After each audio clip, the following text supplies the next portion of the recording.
All right, welcome in everybody. Good evening. It is Sunday night. We are here for our Come Follow Me, and we are in the book of Esther tonight. So, welcome in everybody.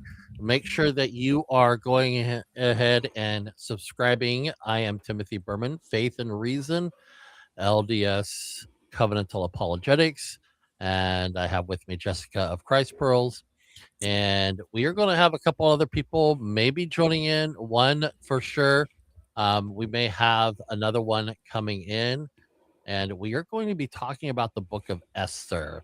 So, welcome in everybody. Hit that like, get the shares out, drop your thoughts in the live chat, and let's have a good discussion tonight. And if you have any questions, we might have time for answering your questions. And so, Yeah, and I've got a let's. couple of discussion question prompts that we could put in the comments if you want, if people All want to right. comment on them. So, okay, well, what do we want to start with? Do you want to give the acrostic really quick and just show it, or do we want to do it at the end? We can do it towards the end, I guess. Okay, so, and what was our acrostic word? It's Esther, right? It is Esther, yes. So we're Okay. studying the book of Esther. The acrostic is Esther, which actually is really good because I like doing these acrostics. Mhm. They help us understand. Do you wanna give us the words for each letter, and then maybe what we'll do is, like, we'll weave it into our discussion as we go chapter by chapter, and then at the end, you Yeah. could give, like, an overview? Yeah, we could do that. Yeah. Okay. So the acrostic for this study for the book of Esther is E, where we embrace your divine placement. S is to seek the Lord through fasting.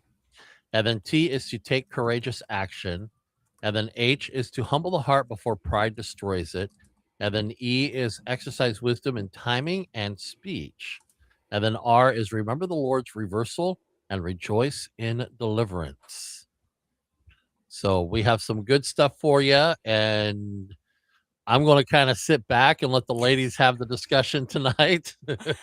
So tonight, my friend Rachel's gonna join us. We've had her on before, and she put together some really beautiful symbolism ideas. So what the plan is for tonight, everyone who's just joining us right now, is we're going to basically look at the literary structure of Esther.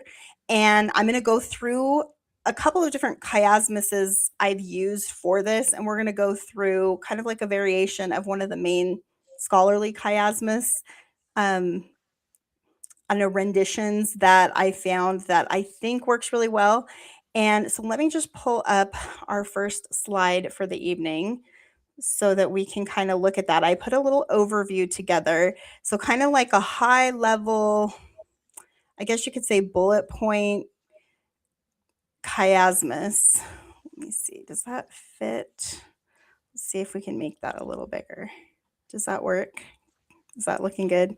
Yes. I feel like we want less black on the sides there. Okay, There we that go. looks better, right? Okay, there. Got to have it formatted for that screen, right? Whoops, it's messing up again. There we go. Okay, so here, let me go back. We'll do, so do you see here on the right, I have this little, it's kind of like the high level bullet point of the chiasmus structure. So we're going to actually look at a more detailed one. And what we're going to be drawing on, let me just show you really quick. Here, let me change. Let's see. I need to get another. Hold on, I'm going to stop sharing that one really quick. And I want to share my screen so I can pull up a couple of. Here, let me share a window here of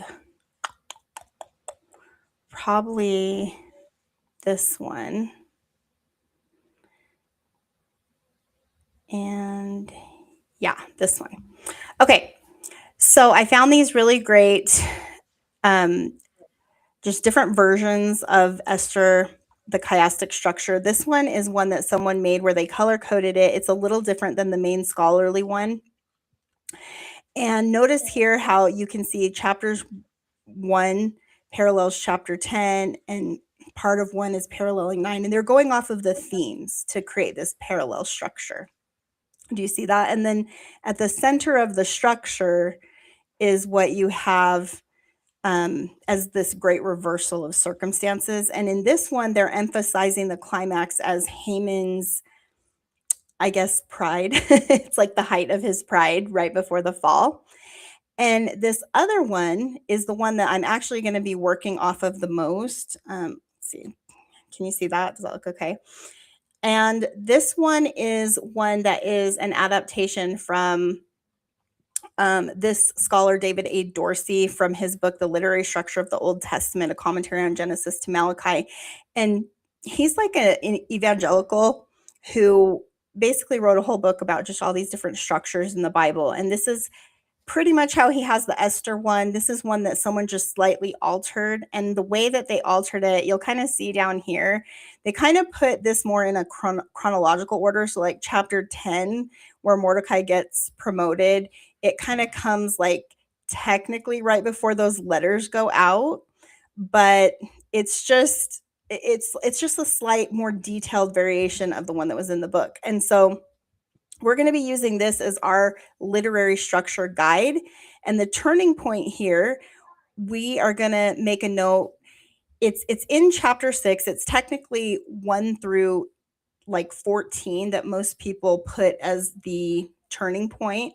But the way that this one breaks it down in more detail, it's kind of pinpointing this middle verse, chapter 6, verse 10. So we're going to be looking at that. And hopefully that'll be a fun way to approach Esther. And let me pull up my slides again. Okay, so as we go through this, we're going to kind of go chapter by chapter. So for you guys who are at home and you're in the comments, if you want to open up Esther, just go to chapter 1 and you'll be able to follow along with what we'll be talking about tonight and hopefully be able to see the literary structure that exists here, which is one of my favorite features of this whole study, because I feel like whenever you notice these literary structures, it helps you come up with an interpretation. So do you see here how we have feast parallels Purim at the end? And there is a feast associated with that too. You've got Esther being crowned, Esther's request. You've got Mordecai saves the king. The Jews are saved. Haman's plot with the counter decree. You have Esther responds, Esther is given. You have the first banquet, the second banquet. Those are both banquets that she calls. You have like the question of honor, and then where Mordecai's honored. You have this robe and horse where Haman thinks it's for him, and then it's for Mordecai. And then you have that turning point in chapter 6, verse 10, which we'll talk about. And the reason I wanted to talk about this structure is because as we move through these next few Old Testament chapters, when we get to Isaiah, there's also a structure there. And I have coming up later, after we've moved through these chapters, I want to do a parallel where you can see Isaiah's structure compared to Esther's and see if you can recognize the similarities and what that pattern may imply. So hopefully this will be fun tonight. Okay, so our context for Esther. And by the way, let me see. I had a few notes in here too. I might have already kind of talked about this. Yeah, so I mentioned Dorsey. He's an evangelical scholar. He died in 2014 and he had done that book. And in his original structure, it was Esther 6, 1 through 10 that he had as the center point, with 10 being kind of the height of that. And yeah, so basically a chiasmus, for those of you who don't know, it's just an ancient Hebrew way of writing where authors would organize narratives so that they're not just chronological, but they're symmetrical with corresponding scenes that lead to like a central climax that you'll find at the middle of the structure.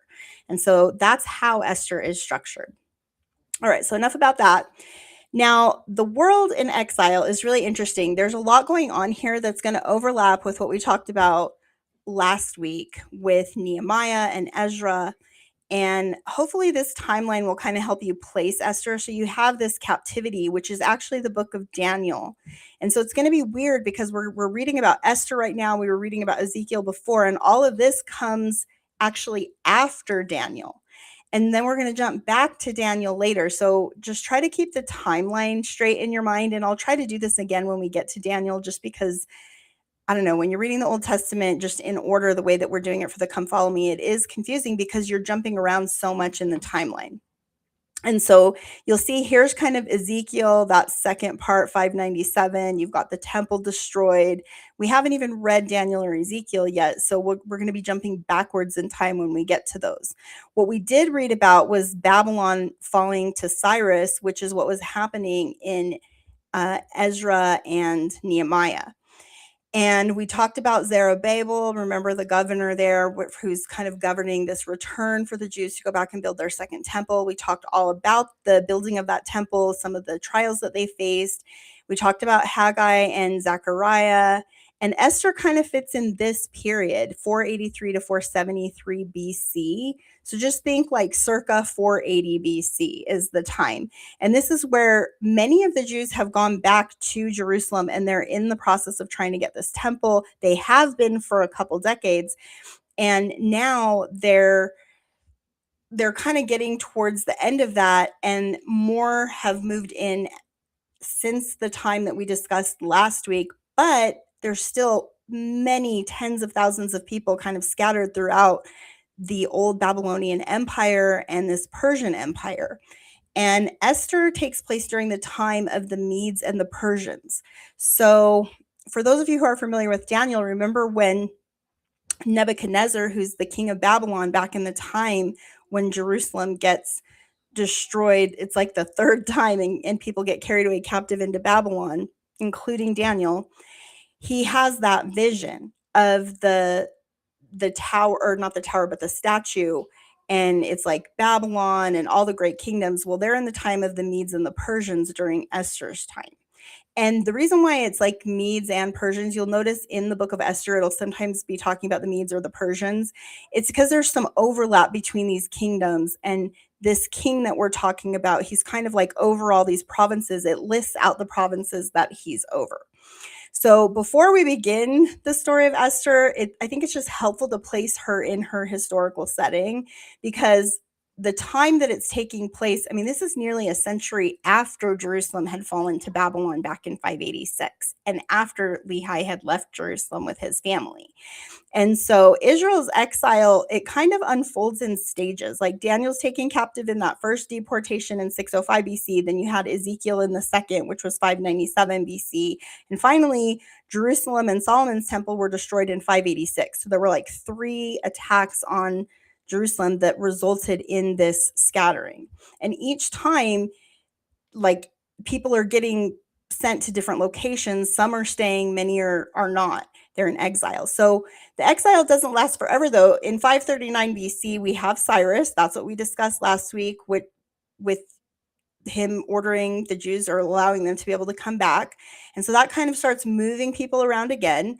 And at this point, anyone who's called a Jew would have been anybody who was living in the kingdom of Judah at the time of these 3 attacks from Babylon. And so some families returned with Zerubbabel, and later with Ezra, and then still again with Nehemiah. So they're kind of returning in stages. And the second temple was completed in 516 BC.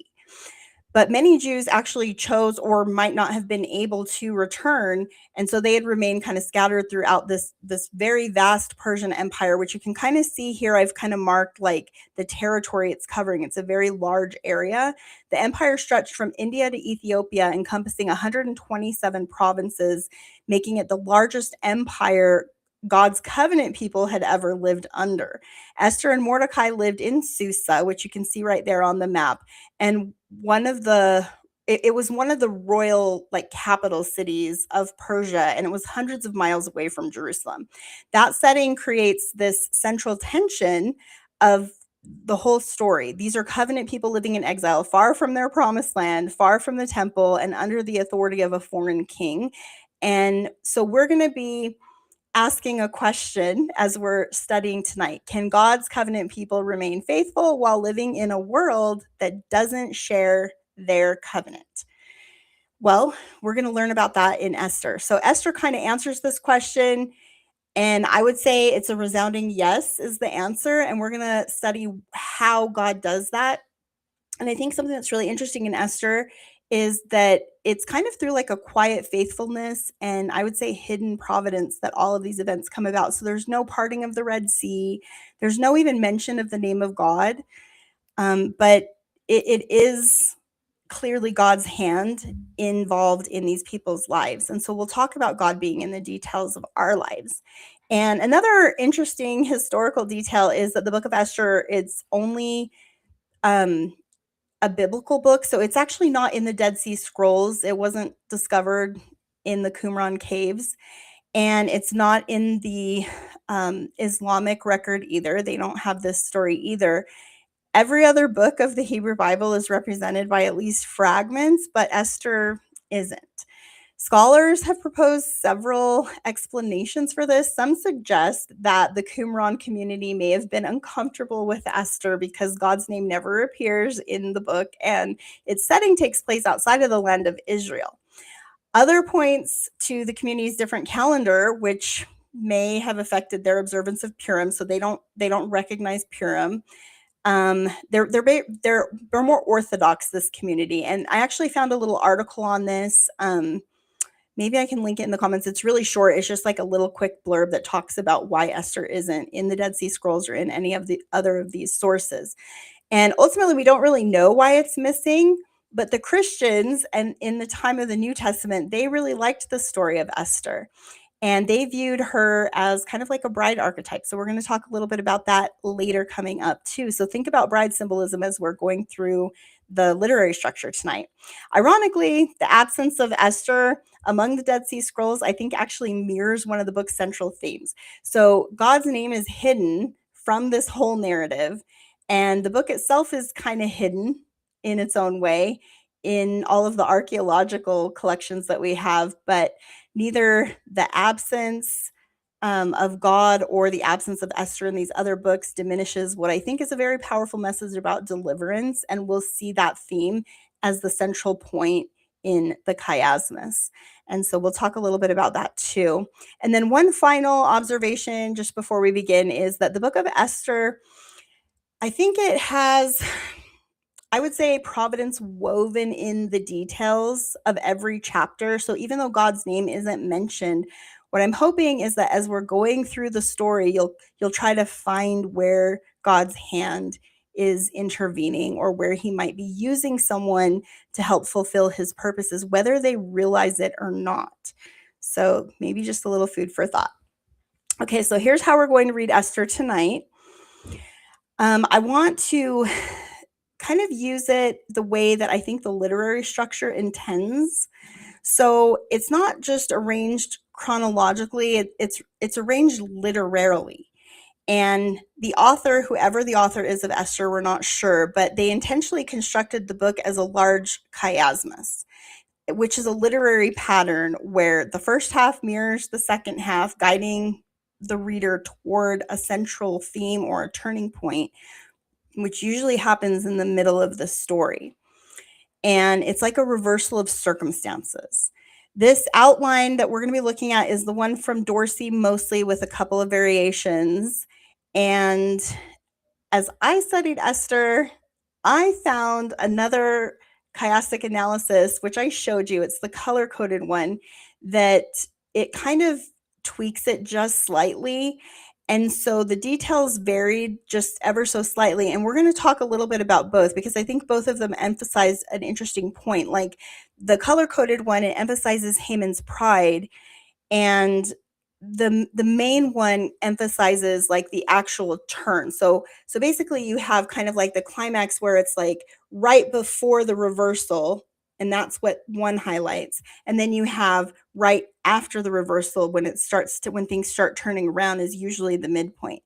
And what I think is interesting about that is there's another scholar who I took a class from, and he's a linguistic scholar, and he wrote this paper called The Epiphanic Arc. His name is Jared Lambert. And I feel like the way that this other color-coded one, where it's kind of getting to that high point of Haman's pride, it sort of is following that model of pinpointing the climax in a story. And it kind of fits more with the way that American television movies kind of do their story arc. It's like you get to this climax and it's like something so terrible is going to happen if somebody doesn't come and save someone. And that's kind of the way that the color coded one does. But typically in a chiastic structure, it's actually just past that point where you get kind of like the conclusion right before you see the outcome, and you get a hint at the conclusion. And that's usually how you identify it. And so I don't know if that makes any sense to anyone, but if you look at a lot of these kinds of structures, you'll start to see what I mean. They all kind of follow a very basic framework. And that was just some differences that I noticed in the way that people had approached this. So anyway, I had chosen Dorsey's just because it's more scholarly. He backs it up with a lot of research, and I think it fits more of that kind of technical chiasmus structure from everything that I've read. And I'm not an expert, but I've read quite a few, and I kind of could gather that his was following your typical model and structure. And so I want you to notice how the story narrows in successive layers. So I've got all the layers listed on this slide here. You can kind of see it going into the climax, and then you've got Esther 6:10 at that turning point, and then it goes out. And basically you've got it beginning with royal feasts and decrees by the king. Esther's going to receive a crown. Mordecai is going to save the king. And you'll have Haman's plot developing during this. And then you've got Esther responding. She calls 2 banquets. And the story kind of pushes towards this climax where the question becomes, like, who truly deserves the honor? Is it Haman? Is it Mordecai? Like, what really needs to happen here? And so everything kind of converges at Esther chapter 6, verse 10. And that says, then the king said to Haman, make haste and take the apparel and the horse as thou hast said, and do even so to Mordecai the Jew. And it's just like, whoa, like he thought he was going to get this reward. And then he's being asked to do this for who he perceives as a dissident, an enemy, someone that he hates, which is just a very interesting hinge point in the entire story. And so everything before that moment kind of moves towards death, pride, and destruction for the Jewish people. And then everything after that moment moves towards like new life, humility, deliverance, and like a restoration of the covenant, because people are remembering the Lord their God in the process of all of this. And so as we move through the story today, just notice these small chiastic markers on each slide. I've noted where we're at in the chiasmus on each slide, and they're little signposts just showing you where we're at in the structure. You don't need to memorize it. It's just there to help you see how carefully the author constructed the narrative. And by the end of the lesson, I'm hoping we can come back to the structure and discover that Esther isn't the only biblical book designed this way. Isaiah uses a remarkably similar literary architecture on a much larger scale, like across all 66 chapters. And that comparison, I hope you'll find fascinating. I find it fascinating. So now that we know how this book is built, let's step into the story and start with the royal feast that sets everything in motion. Okay, so a crown removed. This is an interesting way to start a story. And this is a good comment from Thomas. Put that up there. Yeah, it is. A chiasmus is kind of like a divine essay. That's funny. I love that. With the thesis at the center. It's so true. It's like we tend to write, where we give our thesis right at the beginning, and then, we build our essay, like our 5-paragraph essay style. But the way they're doing it is they're putting the thesis at the central point, and they're like mirroring themes. And I love that structure. I think it makes it really easy to start interpreting. One of the things that we can talk about when we get to Isaiah, and a little bit here with Esther, is that when you have a structure and you can see the central theme, then what it does is it helps you to interpret everything in its own context. And the context is the structure and what it's highlighting. And so we'll talk about that when we get to the symbols at the end. We're going to go into the story, then we're going to pull back out of the story, and we'll look at it kind of like high level. So right here, we're in Esther chapter 1. We're in verses like 3 to 22 is kind of where it picks up. And if you look at Esther 1, like 10 through 12, it says on the 7th day when the heart of the king was merry with wine. So I want you to think about the number 7 and what it symbolizes and what wine symbolizes, and think about all of the royal symbols, the royal objects, the biblical numbers. Think about Hebrew textiles. think about colors and all of those things, because as we're moving through the text, I just want you to pull it out. And you guys open up chapter 1 of Esther and kind of go through and highlight as we're talking, because we're not going to have time to read every verse, but I just want to kind of move through the literary structure. And then at the end, when my friend Rachel comes on, she's going to talk a little bit about some of these symbols, and I have some slides where we're going to go over that. So hopefully it'll be fun.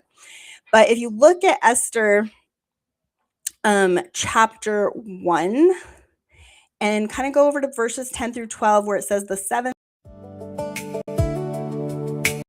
What just happened? Whoops. Not sure what just happened there. Was that you, Sorry Tim? about that. That was probably me. Okay. Here, let's see. I'm not sure where Rachel's at, but I want to put us back on here too, because I feel like I'm talking and you guys are staring at slides, but you can't see my face. Okay, there we are. Okay, so here we are. And let's see. Okay, so go to Esther chapter 1 and look at verses 10 through 12. We've got on the seventh day, the heart of the king's merry with wine. He commands the people to bring Vashti. So what's happening here is he's celebrating with his princes who he's over, and he's very happy. He's a little drunk and merry, and he wants to show off his really beautiful queen to his friends. So he commands her to come before him, and it says to bring with the royal crown, or the crown royale, to shew the people and the princes her beauty. But the queen Vashti refused to come at the king's commandment.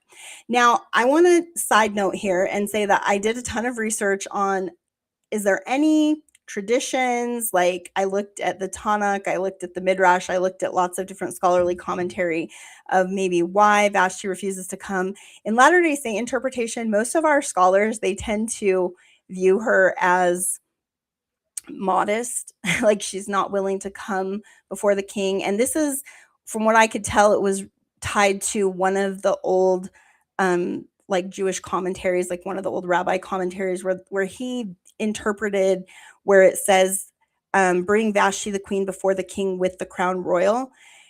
He interpreted it as he wanted her to basically go before everyone naked, just wearing her crown, and she refused to do that.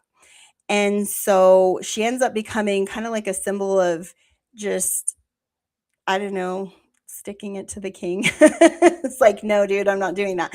And that's how a lot of times we interpret it. But honestly, it doesn't say in the text. We don't know why she refuses to come before the king. Another commentary that I read had a tradition that she actually had started developing some kind of like a skin disease, like leprosy or something, eczema, whatever, and didn't want to come before the king, like didn't want to show skin. Other commentaries that I read viewed her as like an adulteress, and that she was very scandalous. And so for her to come before the king and showing off her body, that shouldn't have been anything that she wouldn't do. But for whatever reason, she doesn't come. Now, the context here is she's also putting on a banquet for all the women while he's putting on a banquet for all the men. So could she be busy? I don't know. I don't know what the answer is for why she doesn't come, and I don't like to read into it too much. All we know is that she refuses to come. And at this time, another little bit of historical context is that right up to this moment, I think you'll notice as you're reading the text that women do get listened to by men in these stories. So for example, like Esther has a dialogue with Mordecai. She also has a dialogue with the king, and he does listen to her. Now, to be fair, he also listens to a lot of other people, which we'll talk about. And then, but if you look at Haman's wife, she has some things to say to him that kind of helps him come to this decision of making this gallows for Mordecai. Her and his friends are his influencers there. And so you can see him kind of listening to his wife. And from everything that I could gather and read, it sounded like at the time of this kind of 5th century BC Persian era in this region, there was more of, I wouldn't say equality, but I would say like there was a respect and an honor for women.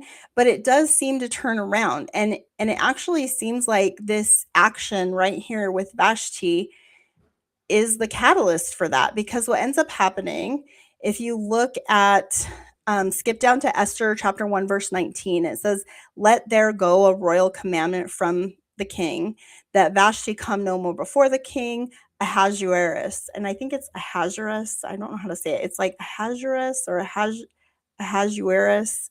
I heard it both ways, and I really honestly don't know how to pronounce it, but I'll say Ahasuerus. And it says, "Let the king give her royal estate unto another that is better than she." So he ends up making this royal decree that's actually one he can't revoke because he uses his ring signet. Now, this ring is a royal object. It represents an authority, and not just any authority, but it actually represents like an irrevocable decree. So it can't be like, even the king cannot undo it, which I think is interesting. And it's a little reckless, if you ask me, because he basically makes quite a few of these, and he seems to be delegating a lot of his authority to other people without even really like analyzing the potential consequences of what he's doing, which I thought was kind of interesting for his character. And we can talk about that as we kind of move through the text. So the story opens not with Esther, but with the wealth and power of this Persian empire. And it's all symbolized here throughout the text. Like, notice how his palace, it has marble and all these royal colors like blue and purple and red and just gold and silver, and it highlights the wealth of this kingdom. So this is a very strong, I don't know, theme in the text, I guess you could say. It's like this kingdom is very wealthy. There's a picture that's being painted here where they have so much abundance that it's almost like he doesn't even the king doesn't even know what to do with all the wealth, and people are enjoying it. They're living large in his empire, and so are all of these princes that he's over.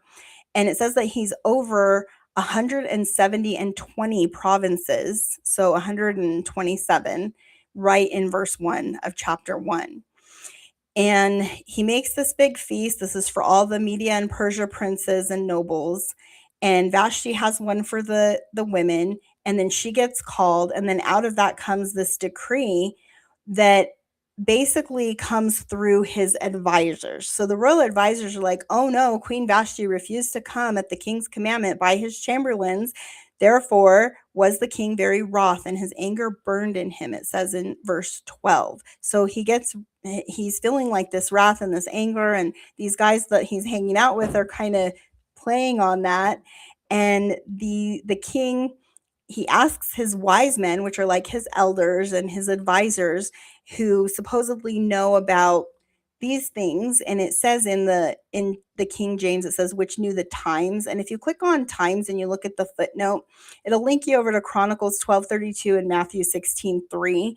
And this is where it's talking about discerning the signs of the times and kind of understanding the global situation that you're in, the world situation that you're in, and understanding what the potential risks are. And so he asks for these guys to counsel him. It lists several of these guys. And then basically they decide that this deed of the queen should come abroad unto all women, it says in verse 17, so that they shall despise their husbands in their eyes if we don't do something about this. So they feel like they have to issue this command that all the women need to obey their husbands. And so that's what they do, that they should give honor to their husbands and be obedient to them. And so that's how the chapter ends, is with this first decree. And so the narrator, again, he doesn't tell us why she refuses. We just know that she does. The text simply says, "But Queen Vashti refused." And so I think rather than speculate, it's better to focus on what the text itself is emphasizing here. And what is being emphasized in her refusal is the change of the course of the story. So this is a catalyst for change. And the king's advisors, after they panic and the queen refuses and they fear all the women in the empire are going to rise up against their husbands, their solution is this irrevocable Persian decree. Vashti's removed, another queen will take her place.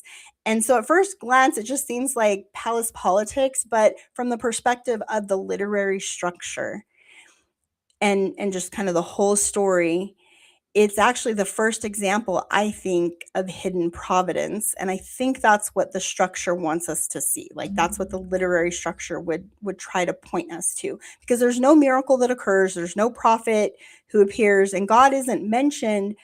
We're seeing this, what seems like an ordinary political decision, but it's actually preparing the way for Esther's entrance to be able to save her people. And so this is kind of like our first glimpse at the literary structure and how it's functioning, where we've got this royal feast, the queen losing her crown, and letters are getting sent through the empire. This is important too. So think about those royal symbols, royal messengers sending these decrees. And these later themes are going to reverse as Esther's story reaches its conclusion. And so already the author, I think, is inviting us to look beyond the coincidence and see what appears to be random politics actually becomes the means by which God preserves his covenant people. And so, with the throne unexpectedly vacant, the story is now ready for its unlikely heroine, a young Jewish orphan living quietly in exile whose Hebrew name is Hadassah. Now, I do have a slide at the end where I'll go through and I'll talk about the names of these like four main characters and really five. And I didn't really get into Haman's wife, although you could look at her too. She's interesting. She's kind of like an anti-weaver symbol. We've talked about that before. But I spent more time on Esther, Mordecai, Haman, and the king, and a little bit about Vashti, just because she obviously is a catalyst right at the beginning. So right now we're in chiastic structure B. So this was A, and I hope you see here on the slide where it says we have right here where the crown is removed. See, there's A, and then how it kind of starts to overlap into B. So we're in chapters 1 through the beginning of chapter 2 is where B starts. And these are kind of the themes here that are happening in that chapter. There's a power vacuum that's created. And this is important for God putting his purposes together. Okay. And so, Rachel, are you there? Looks like she's trying to jump on here. So we just barely started going through the chiasmus that you and I had talked about. And so basically we're looking at structure part A and B. And I'll just go back really quick so you can see the overview. So here's the overview of that structure. And this is how we're going to read through the chapter tonight. And so wherever you have some insights, you can drop them. I did talk a little bit about some of the symbolism that you saw in chapter 1, which was right here in parts A and B. So if you want to add anything before I move on to where this power vacuum is going to push our story along, let me know. But basically in chapter 1, there were the royal symbols, which you and I talked about, and you pointed out a couple of other things like some textiles. Did you want to say anything about that right now, or do you want to do that at the end? Oh, I can't hear you. Can you guys hear her? I can't hear her. I can't hear you. Okay, well, I'll go ahead and push forward onto the next slide, and maybe Rachel can figure out what's going on there with her microphone.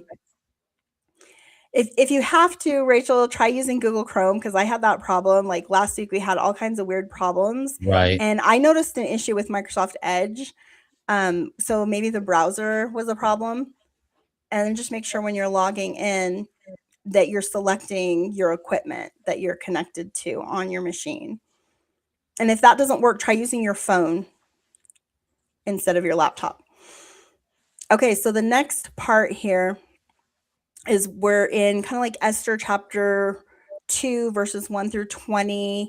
And it'll kind of go into up to verse 23 because it kind of starts overlapping. This idea is kind of going into part C of that literary structure. And so we have Hadassah becoming Esther. And this name change is important. And do you want to talk, Rachel? Okay, yeah, I still can't hear you. Okay, just start talking when you think you've got it, or text me, or put something in the chat, and then I'll know that you're ready. And so we've got with Vashti removed, the narrative introduces its two covenant preservers. We've got Hadassah, or Esther, and her older cousin Mordecai, who had raised her after she was orphaned. And it says that she was orphaned in Esther chapter 2, verse 7. From this point forward, they function almost as a covenant partnership, her and Mordecai. Esther has access to the palace, and Mordecai remains at the king's gate. And so he's like a protector and servant to the king. Together, God will use both of them in their positions to preserve his covenant people in this empire. Well, the section right here corresponds to point B on our chiasmus of the chiastic structure. Esther receives a royal crown, and on the surface, she appears simply to be the winner of a, I don't know, like The Bachelor. I was like reading this and I was like, this is kind of like the first Bachelor. And it's like all these women are lining up for the king, who's not really a bachelor because he's got tons of wives and concubines, but that's kind of how they play it. It's like The Bachelor. And they prepare them for a year and they do all this anointing and all of these things to make these women beautiful and get them ready for this beauty contest. Basically, it's like a beauty pageant for the king, or The Bachelor is what totally came to my mind. So it looks like she's the winner of this like royal search for a new queen, but the narrator repeatedly tells us that Esther, quote, obtained favor wherever she went. So everyone seems to love her, including the people, the servants who are assigned to her. And nothing miraculous is described, but God's hidden power, his hand, it's already quietly directing the events. And I think that's what the structure is trying to help us see. And so one small detail that's especially revealing is when Esther is brought before the king, and we read in Esther chapter 2, we're going to look at verses like 15 and 17 here, and I'm just going to paraphrase, but it says, Esther obtained favor in the sight of all them that looked upon her, and the king loved Esther above all the women, so that he set the royal crown upon her head. So she basically fills this power vacuum. And verse 15 also notes that she required nothing beyond what Haggai, the servant, recommended. And this was a demonstration of her humility. For those of you who've seen like a lot of the movies about Esther, remember how they kind of show her not taking all the jewels and everything that a lot of these other women are doing. She kind of just adorns herself very humbly. And this is something that those around her take notice of. And so unlike others who sought to distinguish themselves, she actually acts with this humility and wisdom that is what draws, I think, the king to her. And that's kind of the way it seems to be being interpreted through this lens. And so throughout the scripture, God elevates those who trust him rather than those who seek power for themselves. I think this is a common theme we've seen even up to this point.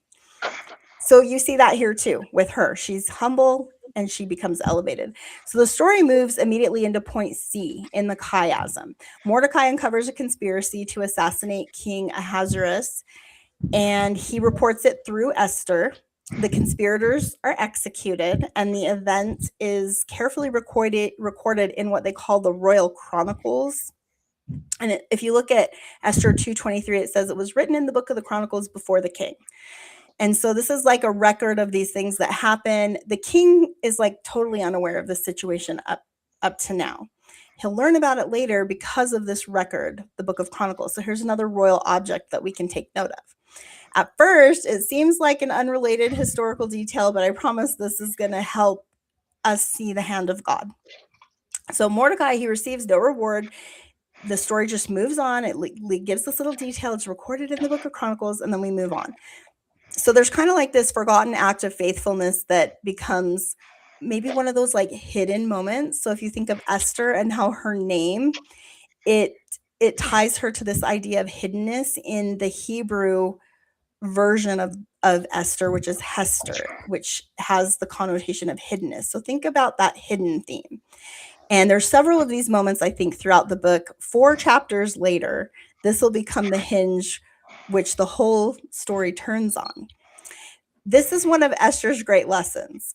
God often prepares deliverance long before anyone recognizes the need for it. What appears insignificant today may become the very instrument he uses tomorrow. And there's another pattern worth noticing. Esther's Jewish identity remains hidden up to this point because Mordecai had asked her to keep that a secret.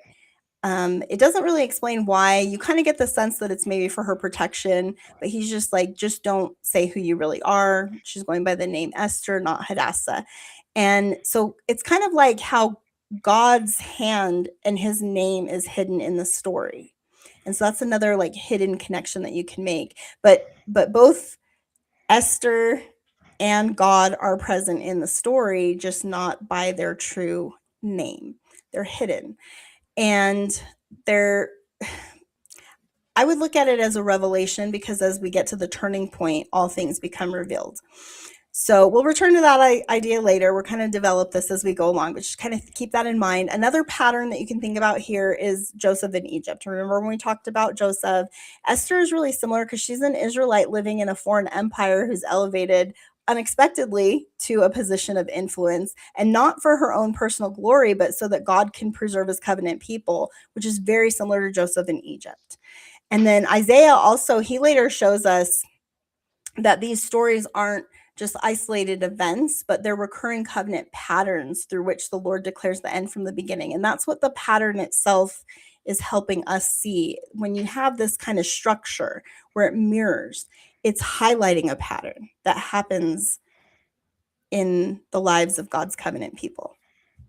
Okay, so moving on. Esther chapter 2, verses 21 to 23. This is where structure C starts, and there's a little overlap there.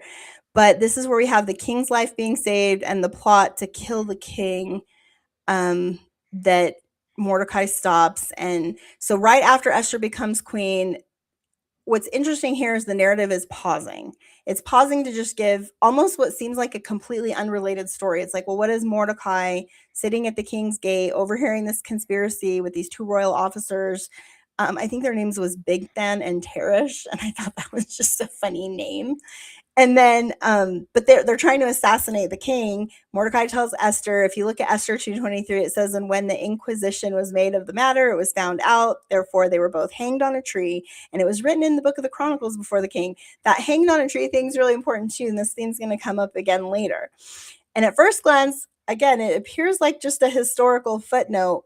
And Mordecai's not getting a reward. He's not being promoted. Nobody even seems to know that this is happening. But I think this is where God is in the details. So just try to think about it from that perspective, because the detail is what will cause the turning point later. And so we can kind of look at how, remember when Joseph in Egypt was in prison and he was faithfully serving in prison, and then he ultimately becomes exalted up to second to Pharaoh. And a very similar pattern is happening here. And it starts with Mordecai's loyalty being recorded before it's rewarded. And it's a very quiet thing that even the king is not aware of yet. And it's similar to what happened with Joseph in Egypt. So just kind of notice that pattern. And I think another important lesson could be that Mordecai, he could have ignored the conspiracy. I mean, after all, he was living in exile under a foreign king. So, like, what does he care? But what I like about this is he chooses loyalty to this king. And Joseph of Egypt did that too in his story with Pharaoh. And even though Pharaoh wasn't part of their covenant, he wasn't a prophet, he wasn't a leader, he had nothing to do with their covenant community, he was still loyal to the Pharaoh. And you see Mordecai doing that here with this king. And so I think that their faithfulness in serving these people who are outside of their own covenant community is something that results in blessings, not just for the people, God's people, but for all the people that are around them. And so think about how maybe like a quiet act of righteousness can become one of those unseen threads through which God preserves his people. And maybe one other final literary observation in this section would be that this last event before Haman enters the story, we see the author intentionally establishing Mordecai's character first. And there's going to be a contrast between the two, but we see Mordecai getting established first before we ever see a conflict between Mordecai and Haman. So you already have a sense that Mordecai is faithful, and he's a covenant disciple who's loyal, he's humble, he has some integrity. And I think that this kind of helps us understand the conflict that follows. It's not just personal. It does become a contrast for us to learn from between covenant faithfulness and what that entails in terms of your characteristics and attributes versus pride, someone who's seeking to get gain for themselves. And so I'd like to actually pause here. Do you guys have any thoughts on this idea of maybe something you've done where you felt that nobody noticed it or thanked you or even knew about it? Maybe serving like a family member, or I don't know. First of What all, are can your you hear thoughts? me now? I can. Yeah, we Yes. can hear you. Yay! Perfect Yay. timing. Sorry, I didn't realize when my husband set up my computer that he set it up specifically to work with this headset, and so Oh, me and well, my lack of technology knowledge, I'm so sorry. you're ready for takeoff, Captain. Yeah, Okay, take it away. he's the tech nerd in our family, so Oh, wow. Well, let's pause here. Let us know your thoughts. What are you thinking? you Well, repeat I the think question. for Oh, me, you got it. I think for me, it just when I approach scripture now and I look at these stories and these narratives, there really is a lot of applications that apply to our lives. I mean, I can see myself in a lot of these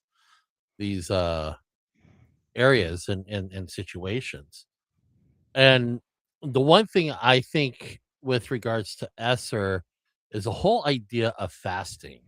I mean, I think that's my biggest takeaway is that she she goes into fast, or well, she asks the community to fast, and then she goes into fast with the community. And if I remember correctly, it was because she's trying to figure out here she is. She's an orphan girl, and I didn't really get an understanding of the reason behind her story as why she was orphaned. Maybe it was because her parents were taken away or something happened to them, Yeah, it but doesn't say. it doesn't give any uh background of what happened to her parents. She's just orphaned. And so it's just amazing how she's brought into this royal court, and then she's standing there in this royal court, and she's there by providence. She's there by purpose. She's there intentionally.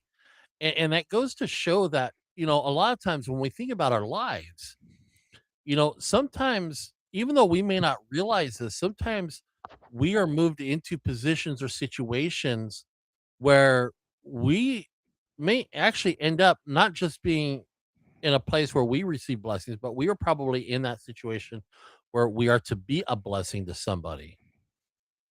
And sometimes we don't see that. And I think we forget how God really does work in the lives of those of us who truly are in line with his purpose and his will, and sometimes even when it seems like the spirit's quiet and our prayers are not being answered, we still see he moves in those places, and he moves in those sacredness. We may not see it, we may not recognize it for what it is until we actually look backward and we look at, oh, now I can see the marks of his grace. I can now see where his tender mercies were being applied. I can see where he's actually been working with me, even though we think it's because of our own desire and our own willingness, our own resourcefulness.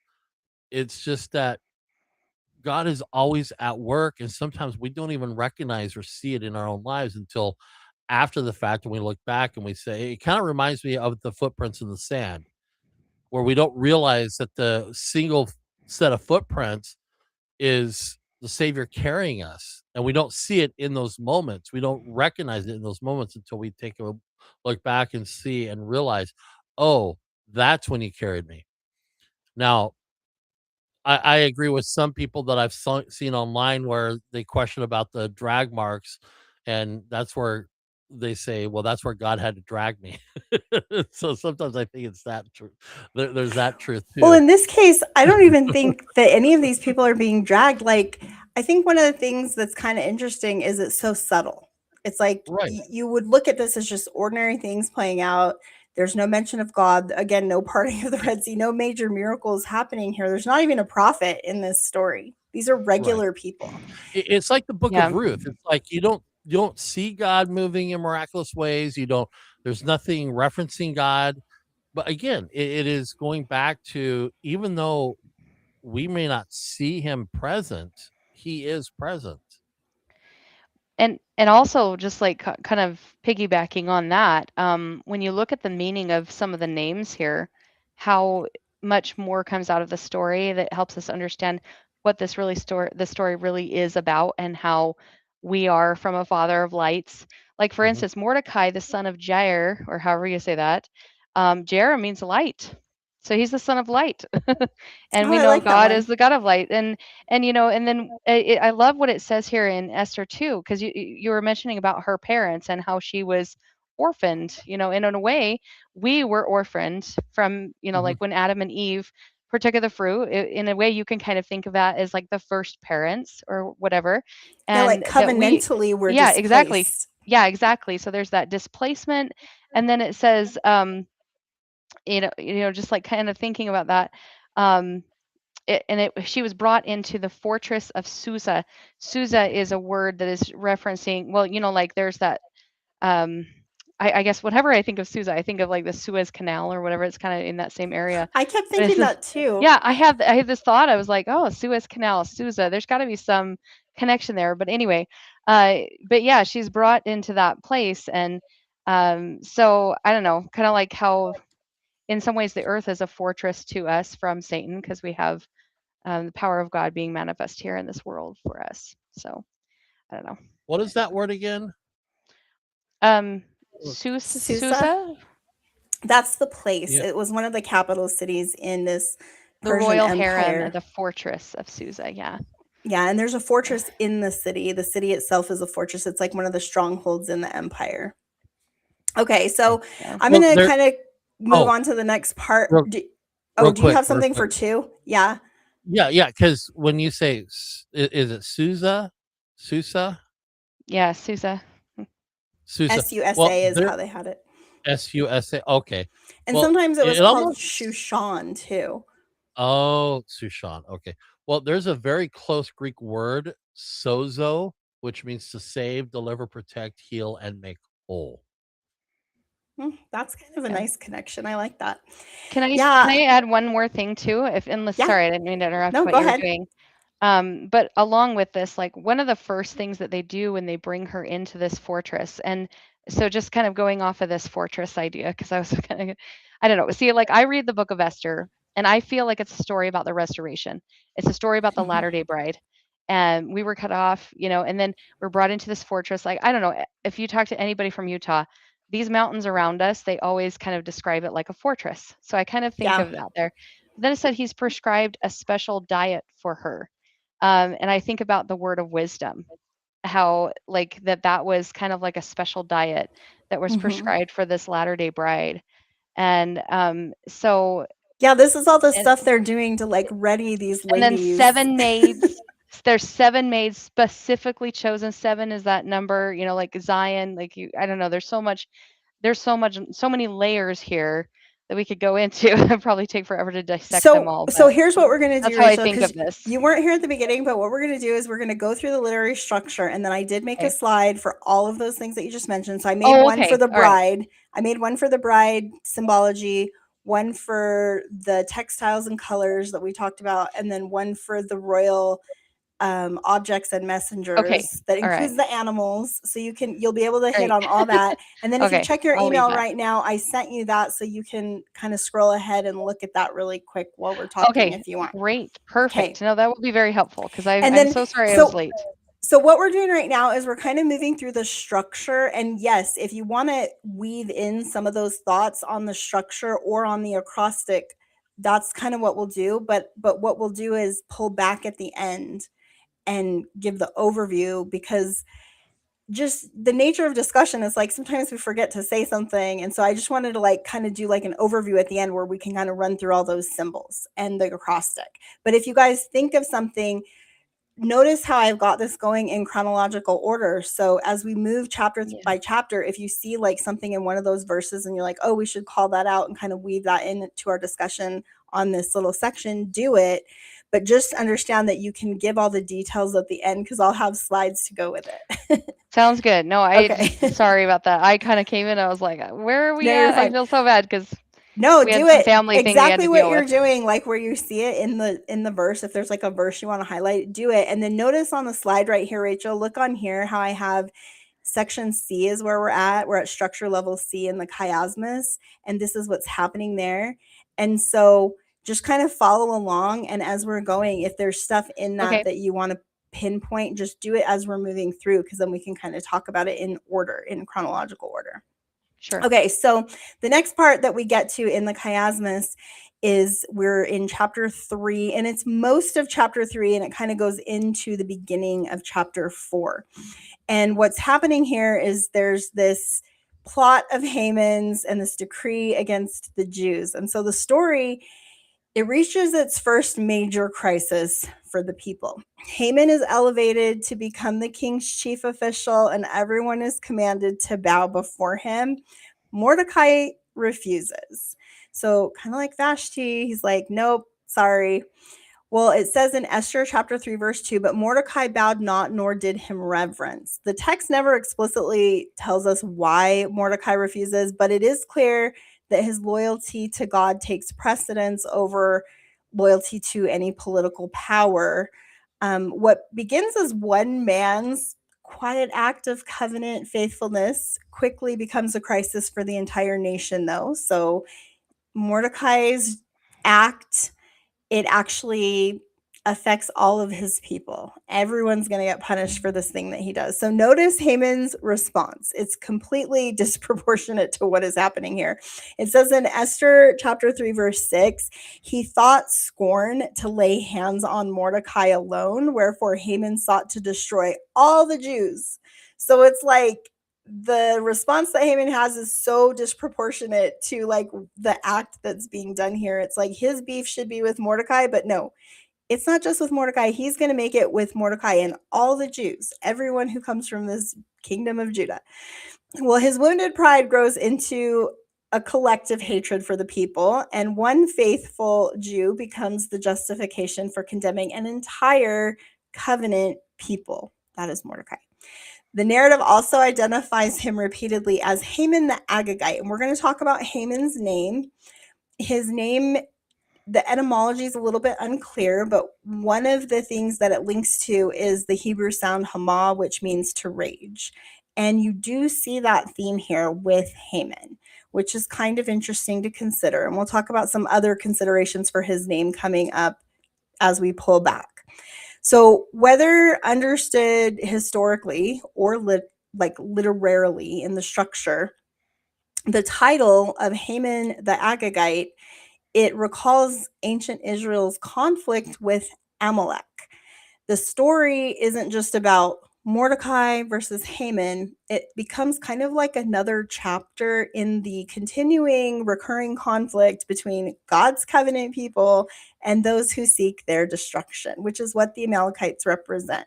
And Haman is possibly descended from these people. That's what the Agagite title is helping us understand. So before approaching the king, Haman casts pure. It's a lot. And this is to determine the most favorable time. He's leaving it to chance to carry out his plan against the Jews. You see that in Esther chapter 3, verse 7. And later, the Feast of Purim will get its name from this event. And ironically, the very symbol that Haman uses to determine Israel's destruction becomes the name of a celebration that continues to this very day in Israel about their deliverance. And so it's just kind of funny how this thing that signified death becomes a symbol of deliverance. And this is that reversal pattern that we're seeing. And so anyway, it says in Esther 3:13, Haman, he persuades the king in this way. He says, to destroy, to kill, and to cause to perish all Jews in one day. That's his goal. The decree, it actually gets translated into every language of the empire, and it's sealed with the king's signet ring. So here's another royal object that we're seeing, and it's sent by royal couriers throughout the 127 provinces.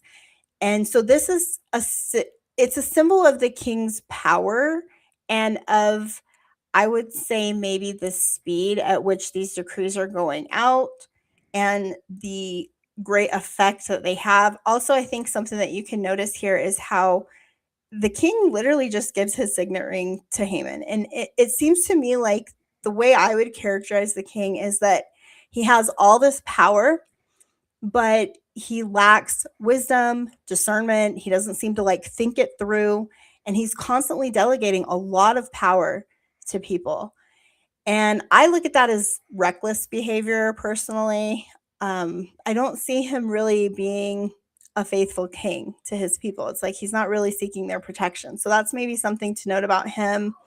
I think the chapter closes with a very remarkable contrast. So if you look at like Esther chapter 3, verse 15, it says, "And the king and Haman sat down to drink, but the city Shushan was perplexed." While the rulers celebrate, the people are thrown into confusion.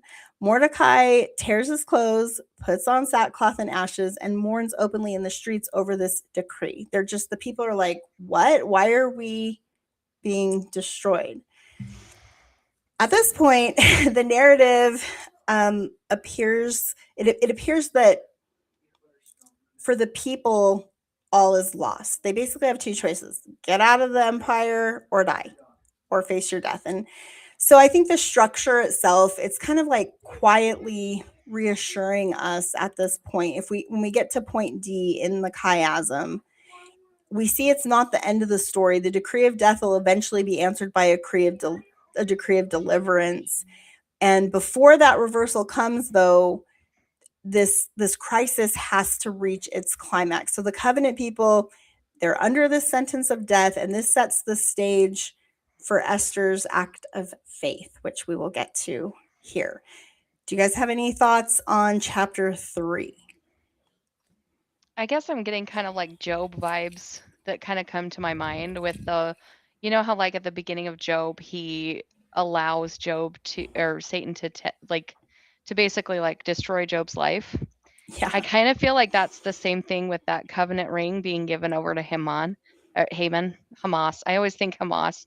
It's I wonder if there's got to be a similar root structure there somehow that connects. But it's just, I don't know, that just kind of what came to mind is it's like this is the same story, playing out in different.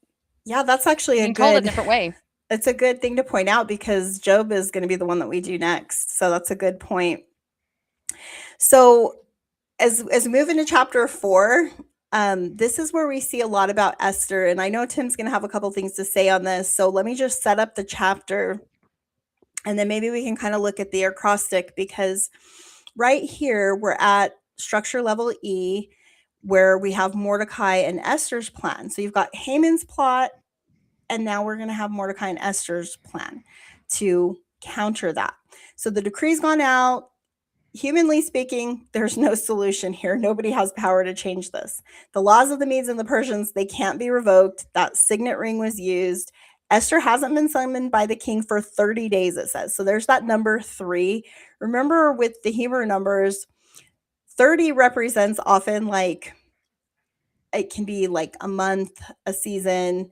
It can be part like a point in a trial. You have the number 3, so it represents everything 3 implies, and then you times that by 10. So there's a lot of ways to look at the biblical numbers. I'm just going to say that here. We can look at that later, but just take note that she hasn't been summoned for 30 days, she said. So a whole month's gone by, and this king has not paid any attention to her. So she feels powerless, is what we're understanding.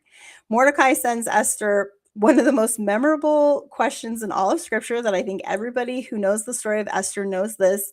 But in Esther chapter 4, verse 14, it says, "Who knoweth whether thou art come to the kingdom for such a time as this?" Rather than acting immediately, Esther first calls the covenant community to seek the Lord together. This is what Tim was talking about with the fast. And so here's the chapter where we see that. And she says in chapter 4, verse 16, "Go gather together all the Jews, fast for me, neither eat or drink 3 days, night or day, And also my maidens will fast likewise, she says. Well, this is interesting because imagine not eating and drinking for 3 days. Most of the time, 48 hours without water, you'd be like dying. You're like, you can't even get up out of bed at that point. So, oh, yeah, that's a good one. Thanks, Thomas. Yeah, so we have a biblical numbers slide towards the end where we'll pull that up. But take note because there's a lot of numbers going on here. And I do think that when you see that, you can think about the symbolism, but try to put it in the context of the literary structure to help you come away with the interpretation. Right here, you have this time period. I love that wisdom connection because what you see here is Mordecai and Esther, they are trying to figure out in a wise way how to deal with this, and they turn to God. And so the fast represents them turning to God. So notice the order of events. The story deliberately pauses before Esther enters the king's court. Courage is preceded by consecration. Before she seeks the favor of this earthly king, she first seeks the favor of the king of heaven, right? Like that's where she's going first before going before this worldly king. And I love that because I think in that is the wisdom demonstration. So maybe that 30 connection that Tomas made, maybe that is a way we can like kind of mentally make that connection. That was really beautiful. I love that. Thank you. Can I mention something here that just came to mind? There's Mhm. almost a chiastic structure too with the food. Like she had a banquet prepared, they were given a special meal, and then there's a fast, and at the end she prepares the banquet for the king and for all these, Haman. for Haman. Yeah, So it it's was the just king kind and of Haman. interesting how there's this fast banquet, like there's that same V structure. Yep. No, it is. And actually, go back here and you see that here because you have like the chapters, they do take note of the banquet. And if you go to my high level one, this was the one you weren't here for, but look here, there's a feast and Purim, which is also a feast. Mhm. And then you have here first banquet in level F and then second banquet. So there is definitely a parallel there. It is a chiasm. And Yeah. so you'll see that symbol. That's a good catch, Rachel, because you weren't here for that slide. So you caught that one But on like your what own. what it means though is so profound, because like what that says to me is that we had the banquet. We were in heaven with Heavenly Father. And then we're here. It's almost like a fast away from his presence. Like we are in some way, like in some ways we are fasting from the presence of God, that banquet, that feast, that bread and water, and then we will be joined back, and not only that, we will be preparing banquets for others, like it's just like I just kind of feel like that's the commission. We become reborn, and then we help others get reborn, after that. I don't know. It's just that's kind of what it speaks to my mind here. Mm-hmm. Yeah, no, I love that. Yeah, and I think that is how we want to try to look at it. Whenever you see one of these structures, it should provoke those thoughts and help you, try to make those connections. So here we've got Esther who's calling a fast. So she's seeking the King of Heaven. And throughout scripture, fasting is consistently associated with drawing near to God, seeking his will, receiving revelation, obtaining spiritual strength, and pleading for divine deliverance. And I had studied several different gospel topics on fasting for this just so that I could try to tie in a lot of the symbolism. There's a lot in the Book of Mormon, so let me just give you a few. So remember in Ezra, he proclaimed a fast before leading Israel safely home. That was in Ezra chapter 8, verses 21 through 23. We talked about a little bit of this last week, the things that these people were doing to prepare. Well, Alma, he testified that he received his witness after fasting and praying many days. It said in Alma 5:46. The sons of Mosiah prepared for their ministry through, it says, quote, much prayer and fasting in Alma 17:3. And Isaiah taught that the fast the Lord has chosen breaks bands of wickedness, lifts burdens, and brings light after darkness. You can look at Isaiah 58:6-12. And that was one of the scriptures that the lesson linked to. And so there's this beautiful contrast that's unfolding, I think, between Haman and Esther as much as Haman and Mordecai. So you've got Haman who casts her or the lot in an attempt to determine the future through chance. Now, a lot is like a stone, and this totally made me think of like bread and stones and like the God who gives not stones but gives bread. And it seems like a stone is being given here to these people, but it's really bread. So I need to think about that. That's kind of like a New Testament connection, but just kind of think about that because I think there is maybe some symbolism going on there with the stone versus the bread, and we have this fast. So they're fasting, seeking the Lord's direction and his wisdom. And so Esther goes before the king of heaven and like takes this to him. And so she doesn't respond with chance, right? Like Haman, he's casting lots and letting chance determine the day that he's going to make this decree be for these Jewish people to be destroyed. But Esther, she doesn't leave it to chance. She puts this in God's hands. And so I think there's an interesting contrast there. And she does that through the act of fasting. Fasting is the demonstration of her faith, where she's signifying to God that she's placing the outcome entirely in his hands. So even though God's name isn't mentioned here, the fact that they're calling a fast and petitioning God for deliverance and help on this matter shows us that God is present and that he is in these details. And I love this idea of chance, like leaving it to chance, which is such a worldly approach, even like a superstitious approach versus like true direction and giving it to God. The numbers in the narrative also reinforce this pattern. Esther has waited 30 days, it said, without being summoned. A prolonged season of uncertainty is what's happening here. There's this season of uncertainty. Then she calls for this 3-day fast, and it's on the third day that she enters the king's presence. It says in Esther 5:1. So throughout scripture, the third day often marks God's intervention after a period of testing. Abraham reaches Mount Moriah on the third day. Jonah emerges after 3 days. Christ rises on the third day. After 3 days of darkness in the Americas, the resurrected Savior appears to the Nephites. So here again, we've got the third day becoming a turning point from this impending death toward the deliverance. Esther's confidence ultimately rests not in her position as queen, but in the God whom she sought through fasting. And the great reversal of the book begins not in the throne room, but in the fast. The same Right. principle continues in our day. And so some examples we had, remember you guys when President Nelson invited the world to unite in fasting during the COVID-19 pandemic? He actually called 2 worldwide fasts. And he That's was seeking exactly what I release and think of healing. when I think of this in Esther. I think of it all the time. It's got to be a connection. Well, and then recently, President Oaks, he invited the whole church to unite in fasting for gratitude and for the strengthening of religious fast. liberty. And so 3 I days think of fasting. in every generation, prophets are calling us to fast. God's people, Right. we always respond to crisis with fast. Like we were having fires over here that were like coming over the hill towards the little neighborhoods that are just across the way from us. And our whole state fasted. And right after the fast, it Wow. was like the next day we had rain and it put out that fire on the Beautiful. hill. So fasting for deliverance is definitely a theme. And I think Esther teaches that fasting is more than just like abstaining from food. It's actually the act Right. of faith. It's like what we demonstrate, that how we show God that we're giving it to him, that we're putting our lives in his hands. So I don't know, do you guys have any other thoughts about Well, fasting? did you want me to go over the acrostic? Mm-hmm. Okay. Yeah.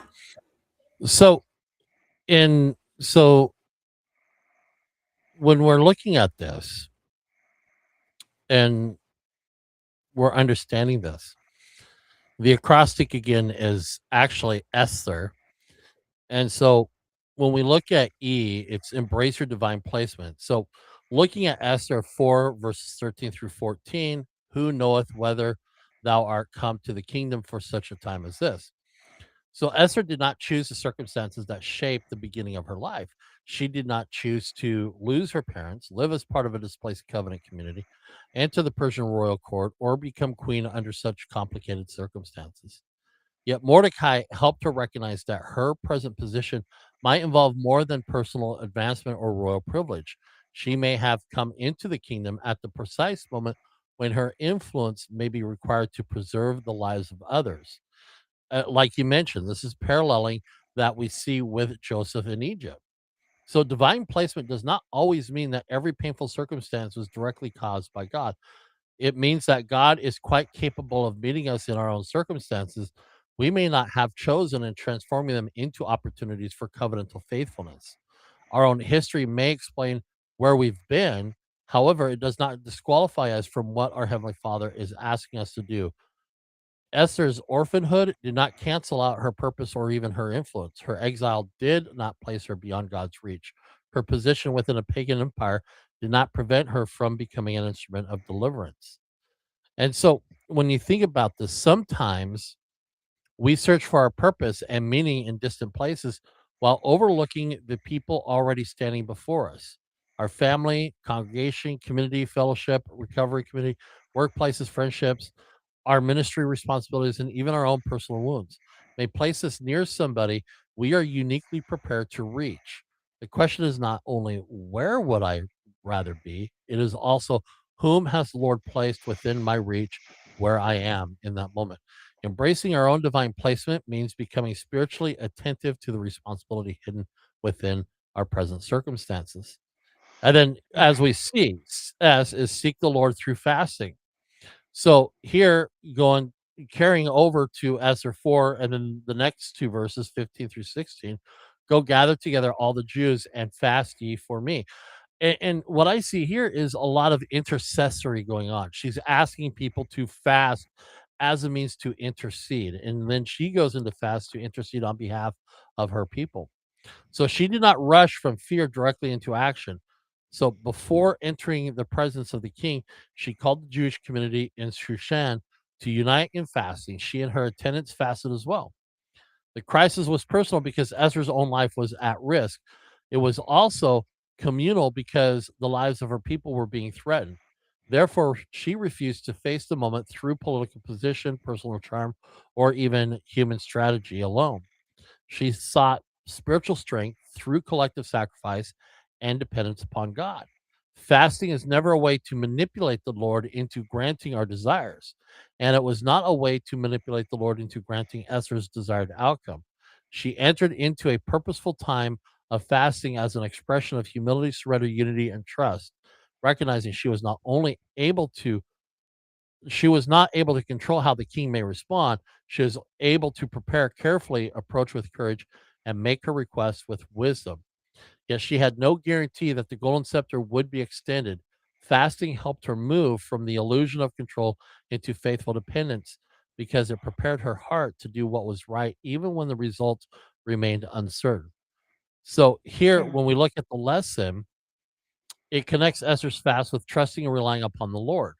So, our most important decisions ought to never be powered by mere anxiety, urgency, or emotional reactiveness. They are moments when we are to pause, gather spiritual strength, seek personal revelation, and invite trusted individuals to fast and pray with us. Fasting does not ever remove responsibility, it prepares us to carry out that responsibility given with greater humility. And then we have T, taking courageous action. And so Esther's fast eventually had to become necessary. Spiritual preparation was not a substitute for stepping into the inner court because Esther understood the danger clearly. Anyone who entered the king's presence without being summoned may be subject to death unless the king extended the golden scepter. She did not deny that risk, minimize the consequences, or even pretend that she was unafraid. After the fast, Esther put on her royal apparel, entered the court, and stood where the king could see her. The king then extended the scepter, and Esther was permitted to approach. And so, courage is not the absence of fear. Courage is the decision that faithfulness matters more than fear. Esther's declaration, if I perish, I perish, was not reckless despair. It was the surrender of the outcome after she had prepared herself spiritually and accepted her responsibility. She could not know whether she would survive, but she knew that silence would leave her people exposed. Courage meant moving forward without possessing complete control over what would happen next. I like how you made the connection between the fast and like she doesn't have control over the situation. Right. But what I think is interesting about the fasting is it gives you control over your body, over your Right. response.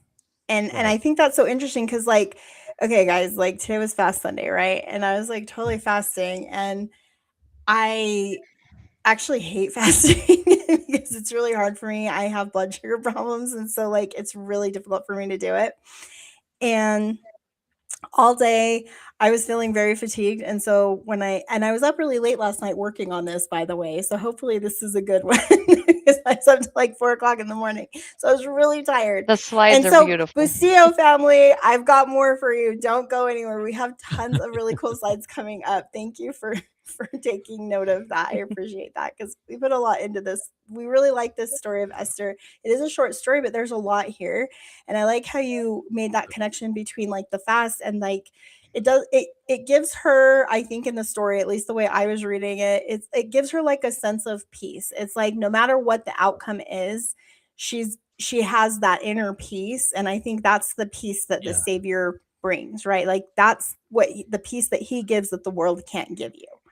And Yeah. putting it It's in God's accepting. hands gives her inner Right. peace, but Haman put it in the world's hands and left it to chance. And look at Right. how crazy he gets in this. Right. You know, I had an Well. experience that connects to that really well about the control thing, because I Mhm. think that what fasting does, even though it doesn't, like, we don't have any control over the situation, it gives us in some ways a sense of control, because in a way it's like we're able to petition God. But like, I have a lot of worries that are in, I mean, we all have worries in our life, but I was at the temple the other day, and I was, I went there taking my worries to the Lord. And normally I do this session, and then I, sit in the celestial room for a little bit and then pray. Well, this one I was in there for like over an hour. I was in the celestial room for over an hour, just really trying to get answers and everything. And, but in being there, I was like pouring out my heart and getting nothing. And finally, it was like time where I'm like, I really need to get home. So I was like, well, I guess you don't have anything for me today. And I was kind of feeling that disappointment. But then the words came into my mind that, well, this is what I was told: don't bring me your worry, bring me your peace. And I was like, what? Well, And that's so I was interesting. pondering on that for a little bit. And I was like, here I had been expressing to the Lord everything of my fears, but how was I expressing it? I was expressing it with fear. I was expressing it with worry.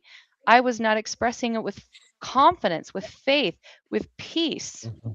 And I think that's important for us to remember. Like, yes, we're going to be expressing to the Lord all of our fears and worries with the most fear and worry that we can, give sometimes, especially in scary situations. But if we can remember to give that with confidence, with Right. knowledge that God will intervene, and if we can come to him, to the throne of grace with that attitude, I think a lot of things will start to fall into place with that control, and that's the power really of fasting and prayer. Yeah, I like that. So let's see, what slide are we on? 9. And I've got probably, let me see really quick here where we're at, because we're kind of taking a lot longer to go through these than I thought we would. We're almost to the halfway point. Um, Let me try to get through like a couple more of these literary layers. And then at Right. the end, let's pull back and do like the big overview because we have all of those symbol slides that we can kind of look at the symbols that were in here. So the next section is Haman's gallows. This is that structure F on the chiasmus. On the third day, immediately following the fast, Esther enters the king's inner court. Instead of condemning her, the king does extend his golden scepter. This is another one of those royal symbols. And this is a really beautiful symbol because it's one showing that her life is spared before she even speaks. He's extending her life. And I just think that there's some beauty there. What wilt thou, Queen Esther, and what is thy request, says the king? It shall be given, or it shall be even given thee to half of the kingdom. So he's saying, whatever you want, I'll give you even up to half the kingdom. So you see the love that he has for her. He recognizes her as humble and faithful, and he extends that life, that scepter of life. Remarkably, Esther doesn't immediately reveal Haman's plot. Instead, again, wisdom, patience, all of these qualities are being displayed here, but she invites the king and Haman to a banquet. And remember, in the chiasm, you've got banquet 1 paralleled with banquet 2. And it's interesting that she doesn't, even at this first banquet, say what the plot is. It's almost like what's happening is God is giving patience to her and to the people. And it's almost like God knows Haman's, what he's thinking and what's going on in his head. So think about his ego. Think about how this delay actually affects Haman's ego. Because this is the thing that I was noticing because of the structure, because of the literary structure. So his ego's going, and he's like, oh, I'm elevated so high. He doesn't understand that there's a connection between Mordecai and Esther. He doesn't know that Esther's name is Hadassah and that she's Jewish. He has no idea who she is. He just knows she's this beautiful queen that the king propped up. And I don't even think he sees her as a threat, because look at what happened to Queen Vashti. So Haman's Right. ego is really rising here. So her restraint compared to his ego is what's interesting. It's very fascinating to compare their qualities, how she's exercising wisdom, diligence, patience, and he's just like, oh, I gotta get the highest seat in the palace. Look at me, the king's elevating me. I get to go to a banquet with the king and the queen. He tells his wife, he tells his friends, and then he's also complaining about Mordecai the whole time and all the Jews. And it's very interesting. So whether, I don't know if it's wisdom from God that she's experiencing, or it's the inspiration. I think you can link it to the fast, the fact that she decides to set up these 2 banquets. It doesn't directly say that, but this is the decision she comes to after the fast. So she's refusing to like rush forward and say, king, Haman's going to kill me. She actually waits, and it turns out to be like the total right decision, because then Haman can't deny anything. She basically lets him hang himself. Okay. So meanwhile, while this little contrast between Haman and Esther is getting increasingly sharp, we've got Esther, who spends the 3 days fasting, versus Haman, who spends basically the time celebrating himself. Right. But we also have Haman experiencing, it's like with all the celebrating that he's doing, if you notice, he also can't enjoy his wealth or his position or his influence, because he's focused on his hatred of Mordecai. And so it says, he even says in Esther 5:13, he says, yet all this availeth me nothing, so long as I see Mordecai the Jew sitting at the king's gate. So do you see how his like obsession with this thing that he perceived as a slight by Mordecai is actually hurting his ability to be happy for the things that he's obtained? It's like he can't even find happiness in the wealth and the prosperity that he's experiencing. The Well, that's story the way reminds me pride so and much of resent. Othello and like Yeah. Shakespeare. It's like Shakespeare. This whole thing is so fun. Well, Go yeah, ahead. it shows how pride, especially when it comes to resentment, that when we get locked into resentment, it's we it becomes tunnel vision. We get so locked in and zero in on the hurt, on the betrayal, on whatever it is this person may have done or may not have done, and there's some injustice, and we demand justice. We demand that there is some type of retaliation or some type of compensation, or that we're entitled to some form of validation. Like, you Well, hurt me, so he you seeks need to it apologize.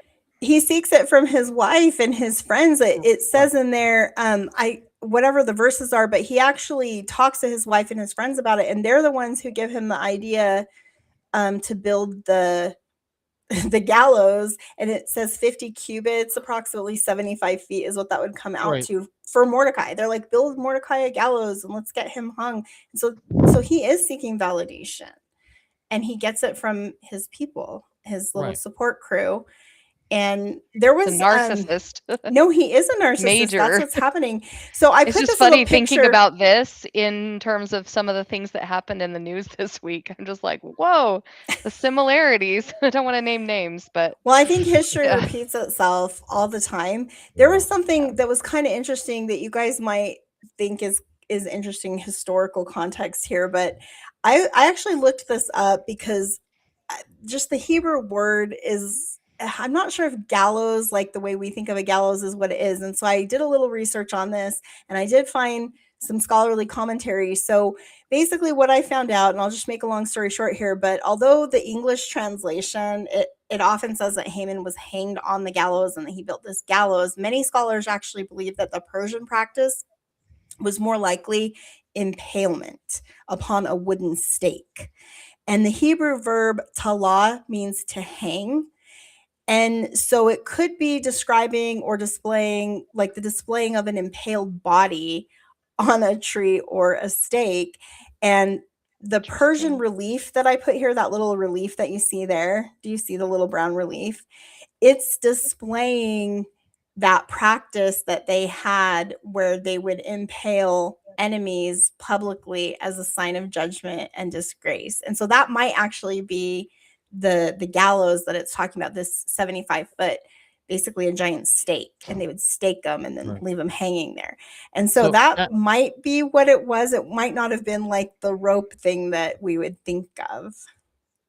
yeah, that kind of reminds me of Vlad the Impaler, of what he would Yes, do it's to more like that. the enemy army. Yeah. Well, I think what's interesting is that, like, whether it's translated as hanged or impaled, the narrative is emphasizing a reversal of Haman's plot, Right. because what the device that Haman builds for Mordecai is what he ends up being killed on. So there is a really interesting reversal here. I think it's just, I don't know, it's the literary artistry that I'm trying to show. It's very, very well, like, narrated and structured. And so that you're able to identify very clearly that there's God's hand in this and that there's a reversal. And so when we get to chapter 6, this is the pivot. This is the turning point. This is like just before the verse that we've identified in the structure as the turning point, which is chapter 6, verse 10. And so we're on parts G and H here. And this is where we kind of do see how God's timing and his hand is in the details. So right here, the story is going to slow down dramatically, and every detail right here will matter. So for example, the king can't sleep, very important detail. And yeah, the Persians do not mess around. Yeah, and you guys, the poetry here is going to be interesting, right? Because like Haman's the one who ends up getting impaled, and so do his sons. So we'll get to that. But yeah, this is it's brutal back then. That's all I can say. Brutal. These people. Yeah, it was not it was not. I would not want to be a woman back then. So the king can't sleep. This is really important. This is a turning point. Instead of entertainment, he actually asks for the royal chronicles to be read. So you saw him in chapter 1, and he's like drinking wine and partying with his friends. And this seems to be very characteristic of him. He's constantly giving away his signet ring, like, oh, here, you go take care of that. Here's my ring. And he's just, in this part, he's like, I don't know, something comes over him, and I would attribute this to the fast that Esther did. This was like what I think the literary structure is trying to show, is that this is all connected to the fast, to putting it in God's hands.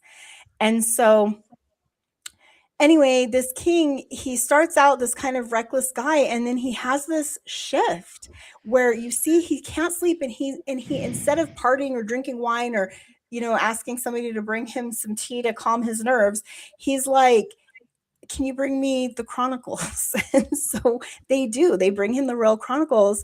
And this is so key. This is where that little detail about Mordecai's act being recorded in the chronicles becomes important. So instead of like a random page, he could have read any page, right? The record of Mordecai's forgotten act of loyalty is the thing that is read aloud. And instead of postponing the matter, the king immediately asks, it says in Esther 6:3, what honor and dignity hath been done to Mordecai for this? He's like, what? Mordecai saved my life and I didn't even know. And he's like, have we honored him? Have we dignified him in any way? And the answer surprises him. They say there is nothing done for him. Well, at that exact moment, and again, this is where that wisdom and patience is so crucial to this story. This is where you see God's hand in the details, where Esther and Mordecai and all the Jewish people put this to the Lord, and look at what happens. Okay, Esther's patient. She responds according to the inspiration that she receives, and it pays off right here. So it says that Haman enters like this outer court. He's intending on asking permission to execute Mordecai, okay, because he had just talked to his wife and his friends. They're like, go ask the king, if you can hang Mordecai and tell him what he did, that he didn't bow down to you. And at the moment that Haman approaches the king to ask this, the king had just read how Mordecai saved his life. So that act of service that Mordecai did, that quiet, faithful act that nobody recognized, now becomes a blessing that will reverse a curse that's about to come because of Haman. And this is so powerful to me.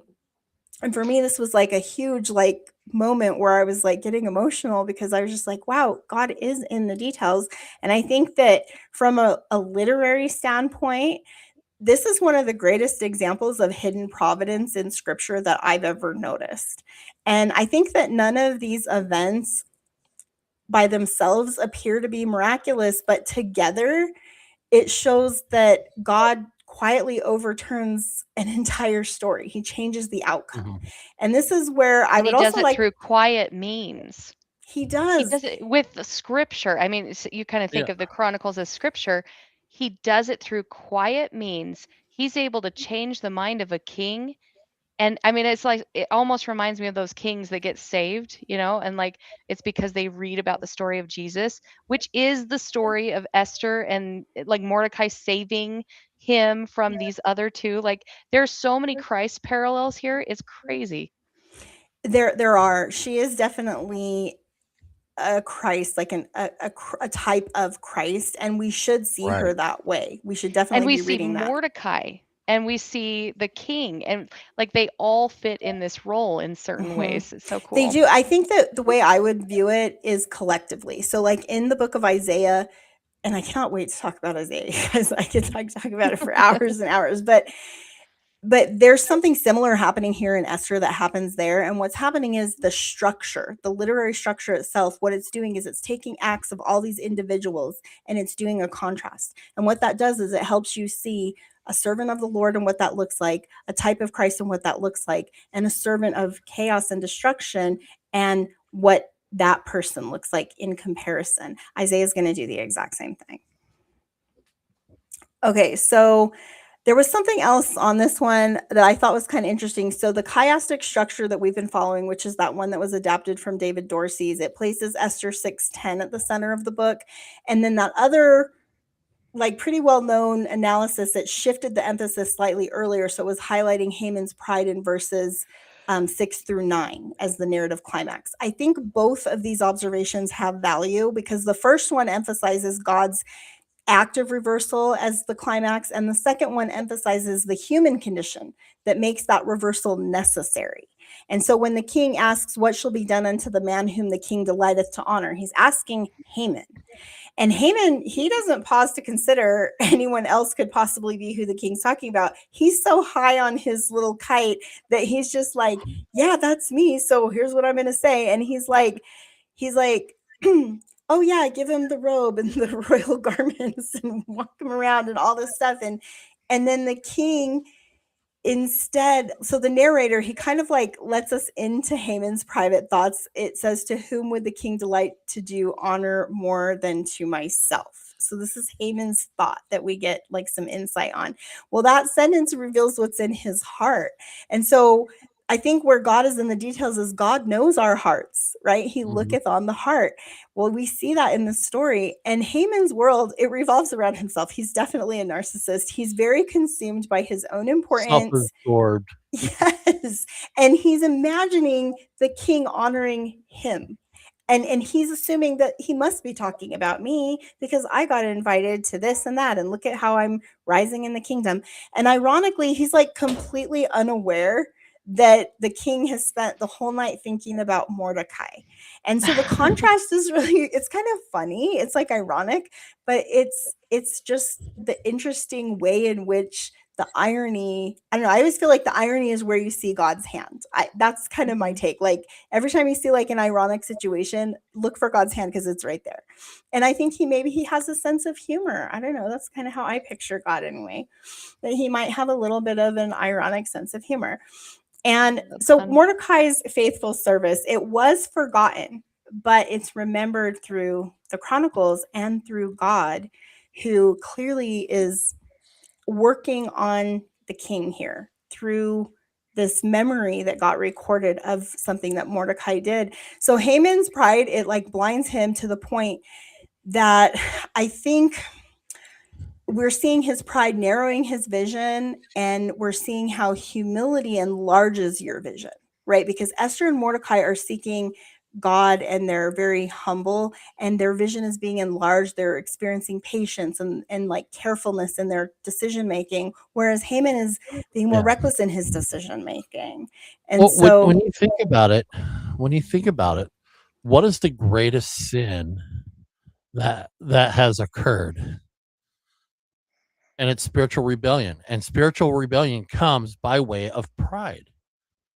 And so to overcome pride, to overcome spiritual rebellion, we have to make sure that we are in a place of being humble.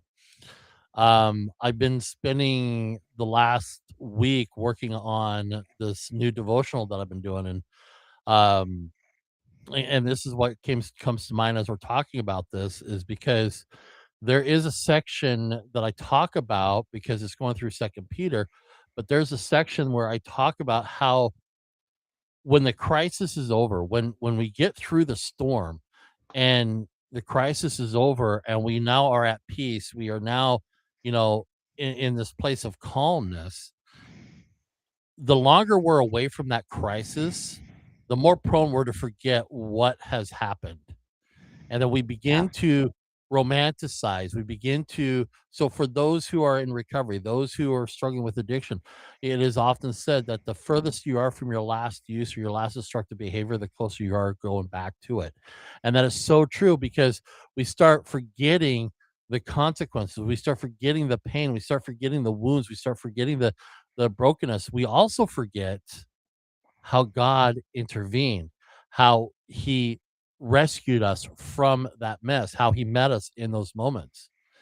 And that's how sneaky pride is that it starts sneaking in, and it comes in with the disguise of compassion. It comes in with the disguise of service. It comes in with the disguise of ministering. It comes in all these disguises that are good, that are healthy, that we're supposed to be doing, but it begins disguising itself, because if it were to come in and announce that, hey, I'm pride, I'm here I am coming in like a wrecking ball, we would immediately recognize for what it is. But it comes in luring us in ways that we're comfortable and familiar with. And so when we look at Hammond, we see that this is exactly what's happened. He is focused on his treasure. His heart is upon what he has gained. But even then, it goes further because of his hatred towards the king and what he feels that he is owed to, what he's entitled to. And so we see this pride, we see this spiritual rebellion unfold, and it brings about his own destruction. Yeah, it does. And that actually brings us right to this center point, right? Because the climax is reached now. Haman thinks that he's getting this robe and the horse and he's getting this honor. And then he's hit with the reality that he's off in La La Land and has no idea what's going on. I can't tell you how many times I was off in La Poor La guy. Land. So, Tim, you were talking about how sometimes God has to drag you. Well, it's actually Haman who's getting dragged here, because this is really funny. I cannot read this and not kind of laugh a little bit. I know it's kind of mean, but he was a mean guy. So right here, we're now at the turning point. This is Esther chapter 6, verse 10. And so this is the exact center of the literary structure that we've been following.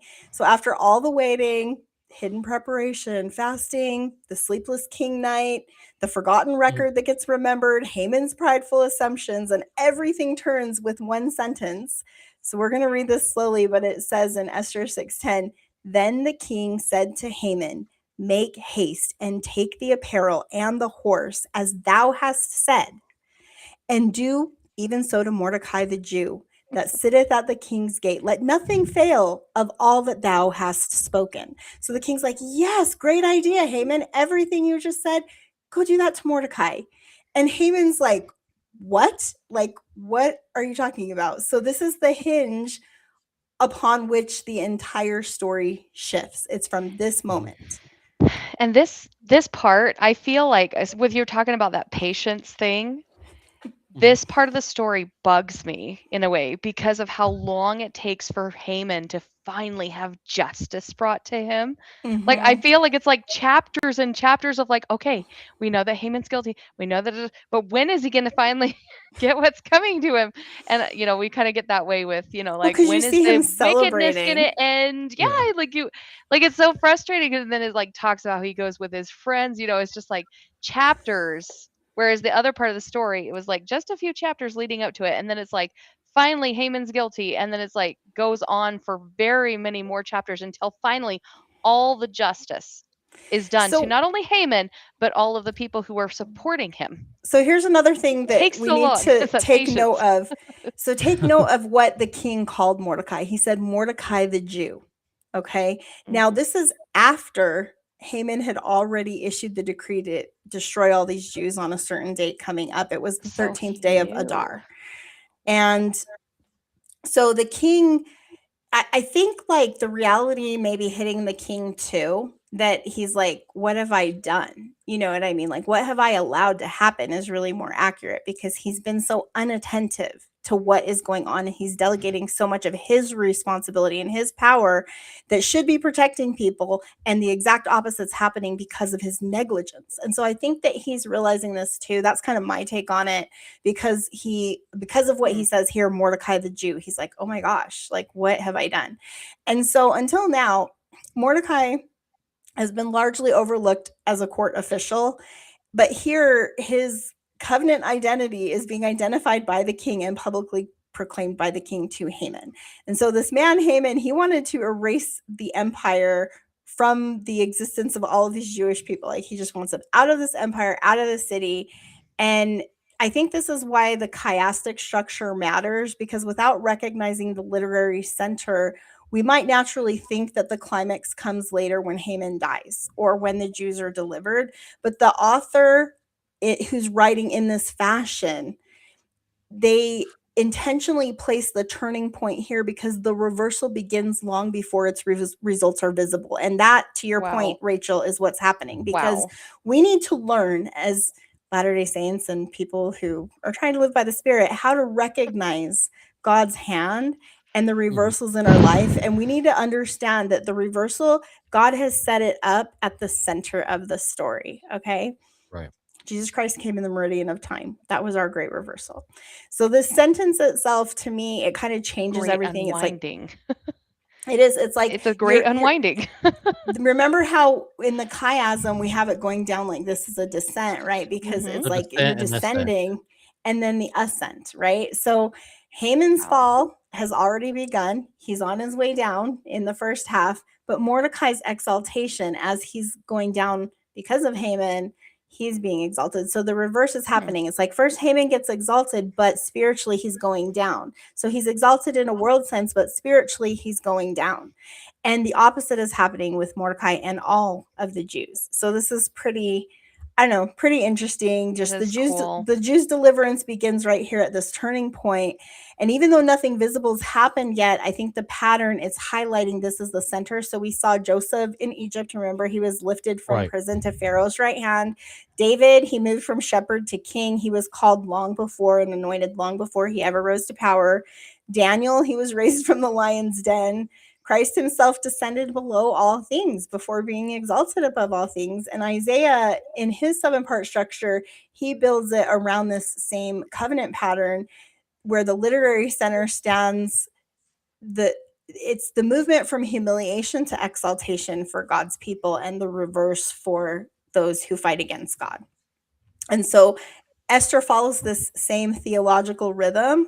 Before the story reaches outward deliverance, it first reaches an inward reversal. And that's what that turning point is. It's that inward reversal that you're not seeing the outcome yet, but the reverse is happening right here. And it's because of all the things that came before, all the preparation and that spiritual work that they did that led to this. And so what appears irreversible suddenly changes. God's been quietly preparing this moment all along.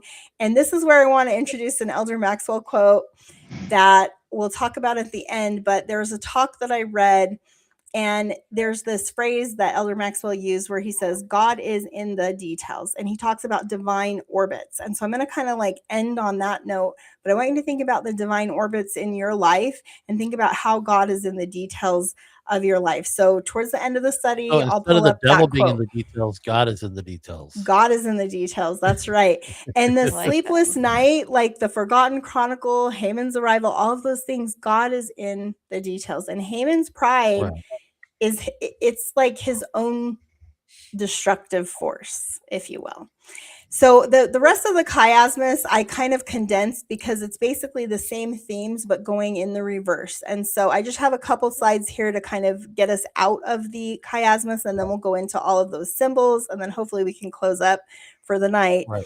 But Haman, so in structure H and G, we've got Haman who takes the robe and the horse, and he arrays Mordecai and has to go through this humiliating act.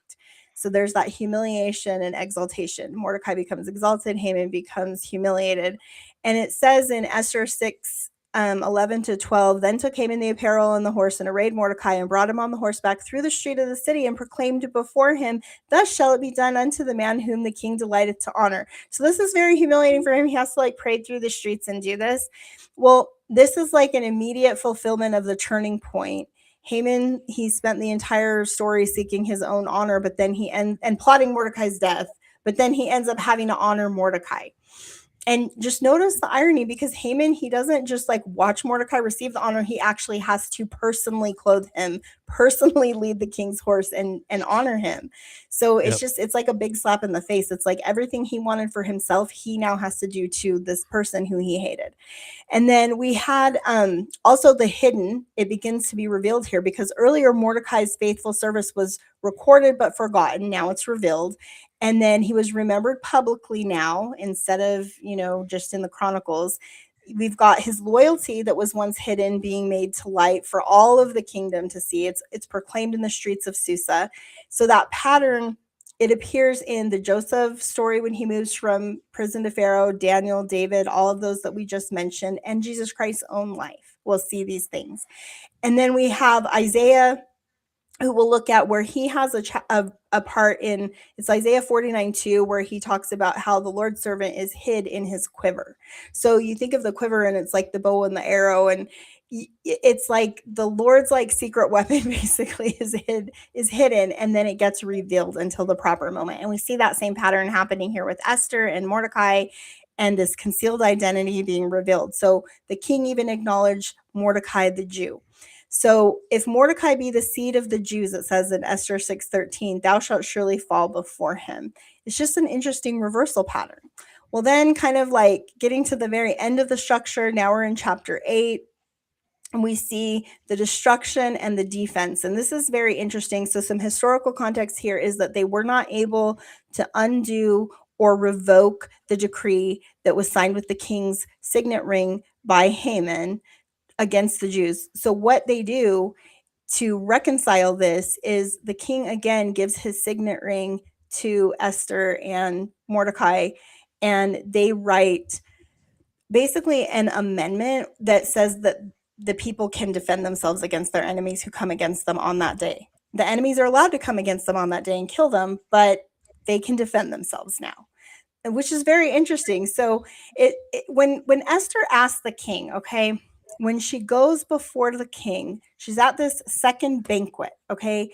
Haman thinks he's going to go in there and like get this gallows and all this stuff at this second banquet. And it's just so interesting because what ends up happening is like he's the one that gets in trouble here. So let me just set the scene here. Esther in chapter 7, verses 3 to 6, she said, "If I found favor in thy sight, O king, let my life be given me at my petition and my people at my request. The adversary and enemy is this wicked Haman." So at the second banquet, she doesn't say this at the first one, she says it at the second one. So she's patiently waiting. She calls a banquet. When she goes before the king, they do the banquet. Haman goes off on his little high horse thinking he's so awesome. And then she calls him back to another banquet the next day. And it's at the second banquet that this scene happens where she tells the king, "Hey, Haman's the one that ordered my destruction." The king had no idea who Esther was, but now it's being revealed. So at this second banquet, everything that was hidden is finally brought into the light, and Esther is no longer concealing her identity. She openly identifies herself with these people who she is interceding for that are living under this death sentence. The death sentence was like a year out, by the way, so this is like a year out where this can happen. And notice how Esther carefully prepares for this moment. She didn't begin with accusations, right? She holds off, has these two banquets. She first wins the king's confidence, and she's also building up the suspense. The king's very eager to hear what she has to say. He really wants to know what this is about. Well, she reveals that she belongs to this condemned people according to the law. And only after identifying herself with them does she then expose Haman as the adversary and the enemy who made the law. And you can see how out of touch the king is. It's almost like he doesn't even realize what Haman has done. Well, this is one of those really great deliverance moments where Esther, she has risked her life by standing with her people rather than remaining hidden. Because at this point, she's basically saying, people can come and kill me, king. Like, look at what has happened. Well, the king, he leaves in anger. He goes off to the garden to think about this. Meanwhile, Haman, realizing his fate, realizing that the king is very unhappy with what he's done, he falls before Esther to plead for his life. And so the irony is complete. First, he has to kind of grovel before Mordecai. Now he has to grovel before Esther. So this man who sought mercy from no one, now he's begging for mercy from the very people that he intended to destroy. Well, if you look at Esther chapter 7, verses 9 and 10, it said, "Behold, also the gallows 50 cubits high. Then the king said, hang him thereon." Haman is who he's talking about. So the instrument that Haman had prepared for Mordecai becomes the instrument for his own judgment. When the king came back from the garden, he sees Haman sitting on the couch, and he seems to interpret this as like an advance on Esther. And so the king's like, "Oh, hang this guy, like he's dead." So that's basically what happens to Haman. And in the end, the device that he made for Mordecai ends up becoming his own demise. So this reversal is like kind of coming full force here. And then these are the last levels here. We've got F through A. So although Haman is dead by the end of the story, his decree could not be revoked, okay? The Persian law regarded royal edicts as irrevocable, those ones that were signed with the king's signet ring. And so they issue a second decree authorizing the Jews to defend themselves. That's why the chapter is talking about wars and the Jews fighting people. It's because they couldn't undo what was done. So if people did come up against them on that day, as they were authorized to do, at least now they can defend themselves. Well, there's a great reversal in that too for the people, because the people have all these victories. They're noted in the chapters what the victories are. It gives a lot of biblical numbers. We can talk about that in the coming up slides. But this is also sealed with the king's signet ring. It's carried through the empire by royal couriers, just like that first decree. So everything's paralleling. And the literary structure, it deliberately reverses almost every detail from chapter 3 right here. And so earlier, the couriers carried death. Now they're carrying deliverance. You get to defend yourself. And earlier, Susa was bewildered and in mourning. Now they're like, "Oh, good, we can, we're going to rejoice. We can defend ourselves now. We have a way they have hope, basically." So now Mordecai, he's the one that gets to wear the royal apparel. Esther, the king, he feels terrible for what's happened. So this whole reverse is happening. What's really interesting is the narrative announces the reversal in Esther 9:1. It says the reverse occurred. Well, the Hebrew word there, the verb is, I think it's hafek. It's Haphak, but it means to overturn, transform, or reverse. And it captures the theological heartbeat or rhythm of the book, where God, he kind of like rhythmically overturns the situation for the entire people. And then it concludes with the establishment of the Feast of Purim. And ironically, the festival receives its name from the lot that Haman cast, the pure. And it just goes from their destiny being controlled by chance to their destiny is controlled by God. So Haman, he trusted in lots, but Esther trusted in God. So the political power that Haman had, it avails in no way against them. They're actually able to, they have a lot of success. Haman's 10 sons die. It's like a total reversal by the end. And at the very end, we see in chapter 10 that Mordecai is exalted, second only to the king, just like Joseph in Egypt was. And his people are also exalted. It's like people start converting to Judaism in the kingdom. And perhaps that's because they see the power that these people have. And so the way that this compares to Isaiah, now here's where we're going to start shifting. We're going to zoom out now. We've gone through all the chapters. You can see that literary pattern. So look at Esther's kind of high level overview structure, and then look at over here Isaiah's. So this is using Avraham Gileadi's 7-part structure, that the way that he has it listed in his book. I actually pulled this right out of the book Windows on the Prophecy of Isaiah, but it's in like pretty much every book of his if you've ever read any of his books. This is the 7-part structure in Isaiah. This is what we're going to be studying when we get to Isaiah. And I cannot wait to talk about it because it's cool. It's super cool. And when you understand this, everything else in the scriptures makes sense, I swear. Everything. Even the Book of Mormon makes more sense. So here we are, kind of comparing. Do you guys see the connection? Can you see it? Because one of the reasons that Esther reminds me so much of Isaiah is that both books are built around a literary structure that teaches the same covenant principle. In Esther, the entire story pivots around the reversal of fortunes in chapter 6. The hidden servant is publicly honored. And from that point, everything begins to reverse. Well, the way that Avraham Gileadi writes about the book of Isaiah in his book, The Literary Message of Isaiah, which is like his main scholarly work that he did his master's thesis on. Well, he's one of my favorite scholars because he showed me how Isaiah follows this literary pattern. And the 7-part structure moves from judgment and humiliation towards deliverance through this covenant with Jehovah. And ultimately, it leads to Zion's inheritance in the millennial day. And at the center stands this recurring pattern of humiliation followed by exaltation. And that pattern, it's not unique to Esther or Isaiah. It's actually one of the great themes throughout all of the scriptures. We've talked about Joseph in Egypt. We've talked about David. All of these have that same pattern. And if you read Joseph's story, for example, in Genesis 41, 41 to 43, it says, "See, I have set thee over all the land of Egypt. Pharaoh took off his ring from his hand and put it upon Joseph's hand, and they cried before him, bow the knee." So that same thing's happening here with Mordecai. And so we can see how that theme is replete throughout the scriptures in many, many examples. It happens with King David too. So the parallels with Mordecai, I think, are remarkable. Just this idea of faithfully serving a foreign king and then that leading to an exalted station because they're doing it in the service of God. They're doing it through wisdom. They may be forgotten for a season. You can think about Jesus when he's on the cross and he's like, "Why hast thou forsaken me?"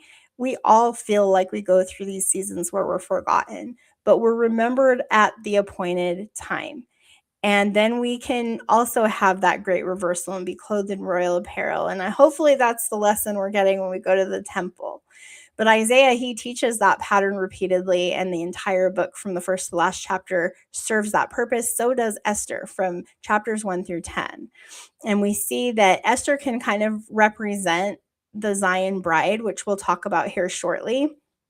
But if you look at Isaiah 46, 9 through 10, it says, "I am God, declaring the end from the beginning and from ancient times the things that are not yet done."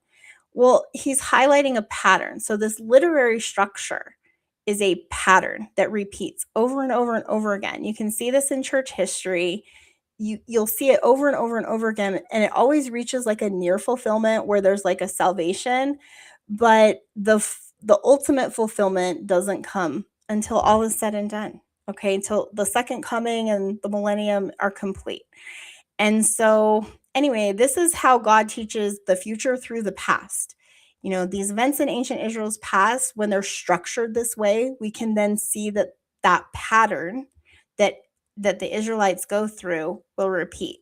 And that's how you can view Isaiah as an end time pattern because of that structure. And so once I noticed Joseph and Esther sharing the king's signet ring, I couldn't unsee it because Joseph becomes this living pattern that Esther follows, and together they become patterns that Isaiah uses to teach us how God repeatedly preserves his covenant people in times of crisis. And so that's one of the reasons that I love literary structures. It's why I wanted to highlight it. I hope that was helpful and that you guys got something out of that. Here, I wanted to start getting into the high level stuff. So there's a couple of patterns that are happening here that kind of go along with the whole scarlet thread motif that I've talked about.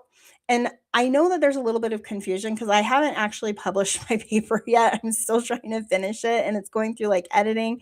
But basically the way that I have used this symbol and the way that I'm connecting it is that the scarlet thread is tied directly to preserving the covenant line that leads to Jesus Christ. So the people who are in his ancestry, who are women, they all have a similar story where they're preserving the covenant lineage because of a prophecy that they know about, wherein the Messiah is supposed to come through this certain line. Well, there's a kind of like a parallel pattern to that, and I do talk about this in my paper. It's where women preserve God's covenant people. And they're not directly part of the scarlet thread motif, but they are parallel to it because they're following the pattern, they're modeling the behavior. And they're doing it for a similar reason. It's not to preserve the line where the Messiah will come, but it's to preserve the people, the Messiah's people. And so that's the pattern that Esther fits into. And so, anyway, this is just one of those insights that's grown out of my own research. And it's just recognizing that scripture does preserve these patterns. They are consistent throughout scripture. I find them everywhere. And so, the first here is what I often call the scarlet thread. When I'm saying that, that's what I mean. And that's that genealogical line like Tamar, Rahab, Ruth, Bathsheba, and Mary. And that leads to Jesus Christ, who's born. They secure that covenant lineage every time Satan's trying to wipe it out. And they stand at critical moments where often the men are failing. So you'll notice that the men are failing around them. They're not doing the job that they're technically called to do, and the women end up doing it. And so Esther doesn't really fit that pattern, but because she's not an ancestor of Christ, she's not focused directly on the Messiah. There's no mention of God in this story. So I would say she belongs to that second pattern that's like a parallel and still important covenant pattern where we've got women who preserve the people and they act as intercessors and stand in danger of destruction of themselves for the sake of the people. So you saw that with Jochebed, Moses' mom, his sister Miriam. They watch over Moses, who ends up being the deliverer. And then you have, remember when Rahab preserves the spies too. So the spies are kind of like the people. So Rahab kind of is part of both. And then you have Hannah. Remember, she raised the prophet Samuel. And anyway, so you have all of these women kind of like helping to not just preserve the Savior's lineage, but also the covenant community, the people. And that's what Esther does. And so each woman, they may serve differently and kind of play a different role, but it's all for the purpose of preserving God himself, Jesus, or his people. And so I think that's just another theme that we can kind of pull out. And then something else that I wanted to mention is, since I brought up Gileadi, in his books, he actually includes Esther among biblical covenant deliverers, and he puts her with Joshua, Deborah, Gideon, David, and Hezekiah. And so the way he talks about her is that she becomes a temporary instrument through whom God preserves his people during a moment of national crisis. And ultimately, this is where you get that Davidic covenant proxy savior theology. And so she's a part of that covenant structure, if you will. And so I think that these people, what they're doing is they're preserving life for a season, and Jesus Christ, he preserves life forever. And so I think those two patterns can just help us understand the Lord and the type of Christ that Esther is acting as in this story. Rachel is going to probably have to jump on her phone because we're almost to her slides. And I guess she was having some trouble with that. But I have like one more here that I can talk about before we get to hers. This is where we have the names as character sketches. So Tim, I sent him an article. He posted it on his Patreon. Tim, you can put Or the on link my in the website, the link Yeah. is the QR code. You can actually scan the QR code up there in the corner, right next to Jessica's head. right there. There it is. You scan that QR code, and that will take you to the website, the WordPress website, and it will also, underneath the video that's embedded there, you will also have the downloadable for the Google Doc that has the actual acrostic. So I did not get a slide presentation, so there's no resources except for what is already posted there. And you can definitely get that checked out. And So like the website, Tim drop a let us comment. ladies take the lead on this one tonight. So he like scaled his down. But there's some really good stuff there. And the character sketches are on there too. Hey Rachel, can you just mute when you're not talking, just so it doesn't like do the feedback thing? Sorry, I forgot that But it was I mean, muted. yeah, you don't have to turn off your camera. We can see your beautiful face, but just like when you're not talking, just mute, and I'll mute when I'm not talking too. But I did include in the article this character sketch, so you guys can get the details there. But basically, this just gives you a little breakdown of the names, and these are just the main characters. There are other names you can look into, like you can look at Haman's wife, you could look at, like Rachel was saying, Susa, and all these different things. But I just focus on the main characters who we were discussing for most of the plot, who all played a major role in the turning point for these people.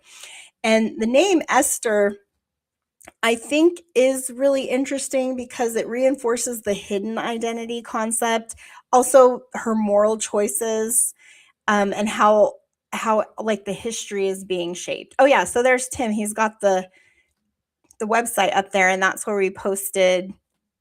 I wrote like a little. It's just a little paper explaining some of these ideas. The ones that I didn't talk about, that Rachel's going to talk about, are going to be just on the slides. Okay. And I'll have to get the slides into a PDF after we're done, and then I can have Tim put it on there. But for the names, so you've got Hadassah / Esther, right? Because her name's Hadassah, it's her Jewish name, but Esther is the Persian name that she's going by. And so we call her the hidden myrtle who shines. This is how I decided to label her, because Hadassah is the myrtle tree, and then the name Esther is traditionally tied with star in Persian. And so there's kind of like two ideas happening here. So if you look at Esther 2:10, it says Esther had not shewed her people nor her kindred, for Mordecai had charged her that she should not shew it. So she's hiding her identity. Well, her Hebrew name Hadassah means myrtle. The Jewish tradition associates the fragrant myrtle with righteousness, also quiet goodness. And her influence is very quiet, but it produces goodness. And her Persian name Esther is traditionally associated with star, while Jewish interpreters also hear an echo of the Hebrew Hester, meaning hiddenness. So that's where we're deriving all of these meanings from her name. So it's both like a Jewish play on words, and then it's also a just kind of trying to get into the roots. And there's a lot of etymology they're not sure about, but the Persian is often associated with the idea of star. So she's hidden before she shines. She's righteous before she's recognized. And her Persian identity gives her access to the palace, but her covenant identity gives her access to God and his saving purposes. And so we see how Esther, when she says, let my life be given me at my petition and my people at my request, this is where the hiddenness is revealed. And it kind of echoes Isaiah 55:13, where Isaiah says, instead of the briar shall come up the myrtle tree. And that's that. The concept is the reversal. So instead of briars, you have a myrtle tree. And that's the theme in the story. And so there's like an interesting Isaiah connection to Esther's name with the myrtle tree. And so the myrtle itself becomes part of God's great reversal in Isaiah's structure. And it's also in Esther. So there's another connection that you can make between Isaiah and Esther. Now we have Mordecai, who he quietly uncovers the assassination plot, right? Like nobody knows that he saves the king's life, but he does it. It's recorded. He asks for no recognition. He just does his job. Well, then later the king reads it in Chronicles. And so the origin of Mordecai's name, it is debated. It likely reflects his Babylonian Persian setting, while the Jewish tradition also hears an echo. There's like a wordplay there of pure myrrh, the fragrant spice used in the holy anointing oil, which is interesting. And my friend Drake found that one. So I have to give Drake credit for that. He found that actually in like one of those like histories of like names. And so you can tie him to the pure myrrh So, and the fragrant it, spice through the so wordplay. that remind when the three wise men come, one of the gifts is frankincense and myrrh. Yep. Yeah, it's a holy anointing oil, and these are used in the temple. And so they hear it in his name. It's in the sound of his name, just like with Esther sounding like Hester. So that's where you get the hiddenness idea. And so a lot of these names, they sound very similar. And so even though they may have like a Persian or Babylonian root, if you say it in the Hebrew, the Hebrew sound is where that other idea is being derived. And so his name's foreign. And it reminds us maybe of where history placed him. He's the Jew, right? He got called Mordecai the Jew. So that kind of reminds us of what his true identity is. And so if you notice how the narrative calls him Mordecai the Jew, it's like his covenant identity is actually the stronger identity during his time of exile. And in Esther 10:3, where you see the reversal for Mordecai, it says Mordecai the Jew was next unto the king. So that's kind of interesting that identity kind of stays with him throughout the whole story. And it says seeking the wealth of his people and speaking peace to all his seed. So instead of seeking his own gain, he's seeking the gain of his people and peace for them. And so there's a real contrast there between him and Haman. So Haman, this is the pride that destroys, right? Even if this proposed connection, by the way, between Haman's name and the Hebrew Hamah, which means rage or tumult, is uncertain, there's still a literary portrait that is not mistakable. It's like you can see what the portrait is that they're painting, and it does fit with that idea of Hamah or rage or tumult. It's the chaos. That's what Haman's representing. So that sound Hamah, it's in the name Haman, even though the name Haman, we're not sure the roots, like the etymology is unclear. But if you just think about what's happening in the story, like so after listing, if you look at Esther 5:11 through 13, after listing his wealth, his children, his promotion, his royal favor, then Haman concludes and he says, yet all this availeth me nothing so long as I see Mordecai the Jew sitting at the king's gate. So he is raging, he is feeling tumult. And so it's just kind of interesting that Hebrew wordplay is happening in his name, and that is part of his story. And so like his entire world, himself included, his family, they are all consumed by what this man does. And It's so almost as if Haman is a type and shadow of Satan. yeah, he's like an antichrist. He's And when we get to the bridegroom motif, we'll talk about that because he does represent that. Now, I want you guys to look at the king's name too. Ahasuerus or Ahasuerus. I've heard it said both ways, and I'm not really sure which one's correct or if either are. But the king's name, it reflects imperial authority. And the narrative repeatedly portrays a ruler who possesses enormous power but exercises surprisingly little discernment for a king.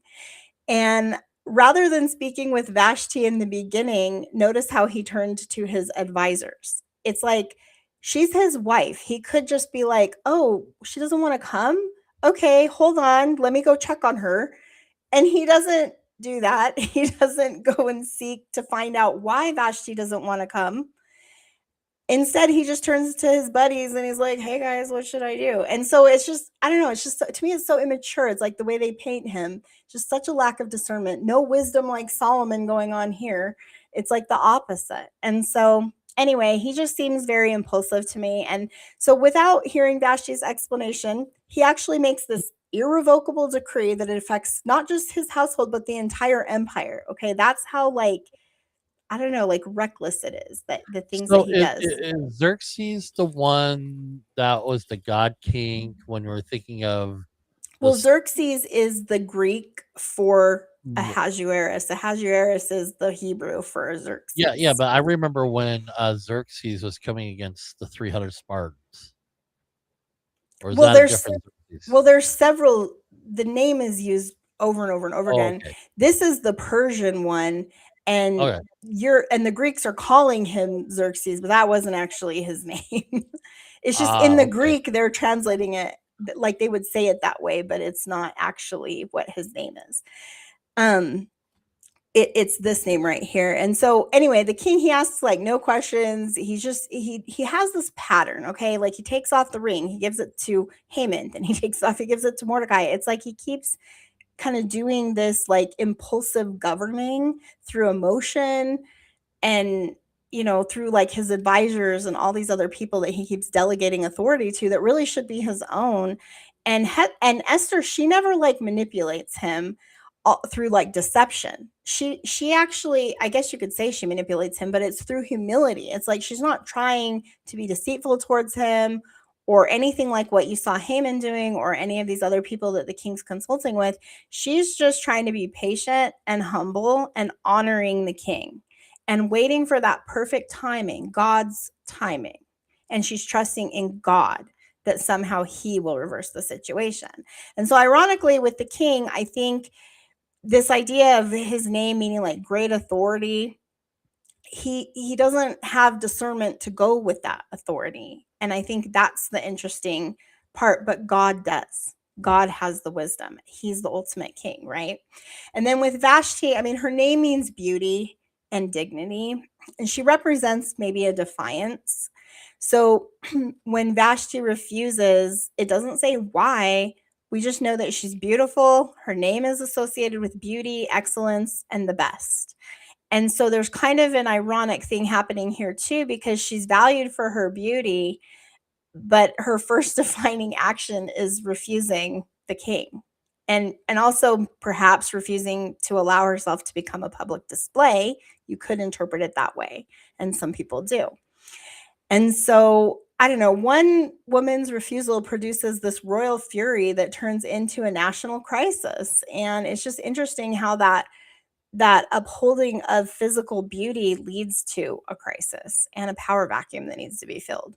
So I think taken together, the names, they become literary portraits. We've got Hadassah Esther, that represents hidden righteousness revealed at the appointed time. And then you've got Mordecai, who represents covenant identity that survives exile and is ultimately remembered and honored.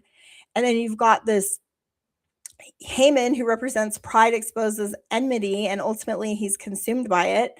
And then you've got Ahasuerus, who has this immense authority without any discernment, and he's quietly redirected by God, which is where you see that hand of hidden providence. And then Vashti, the beauty that's joined to dignity, whose refusal unexpectedly prepares the way for Esther. And so the names, to me, they just kind of reinforce the central message that's going on in the story.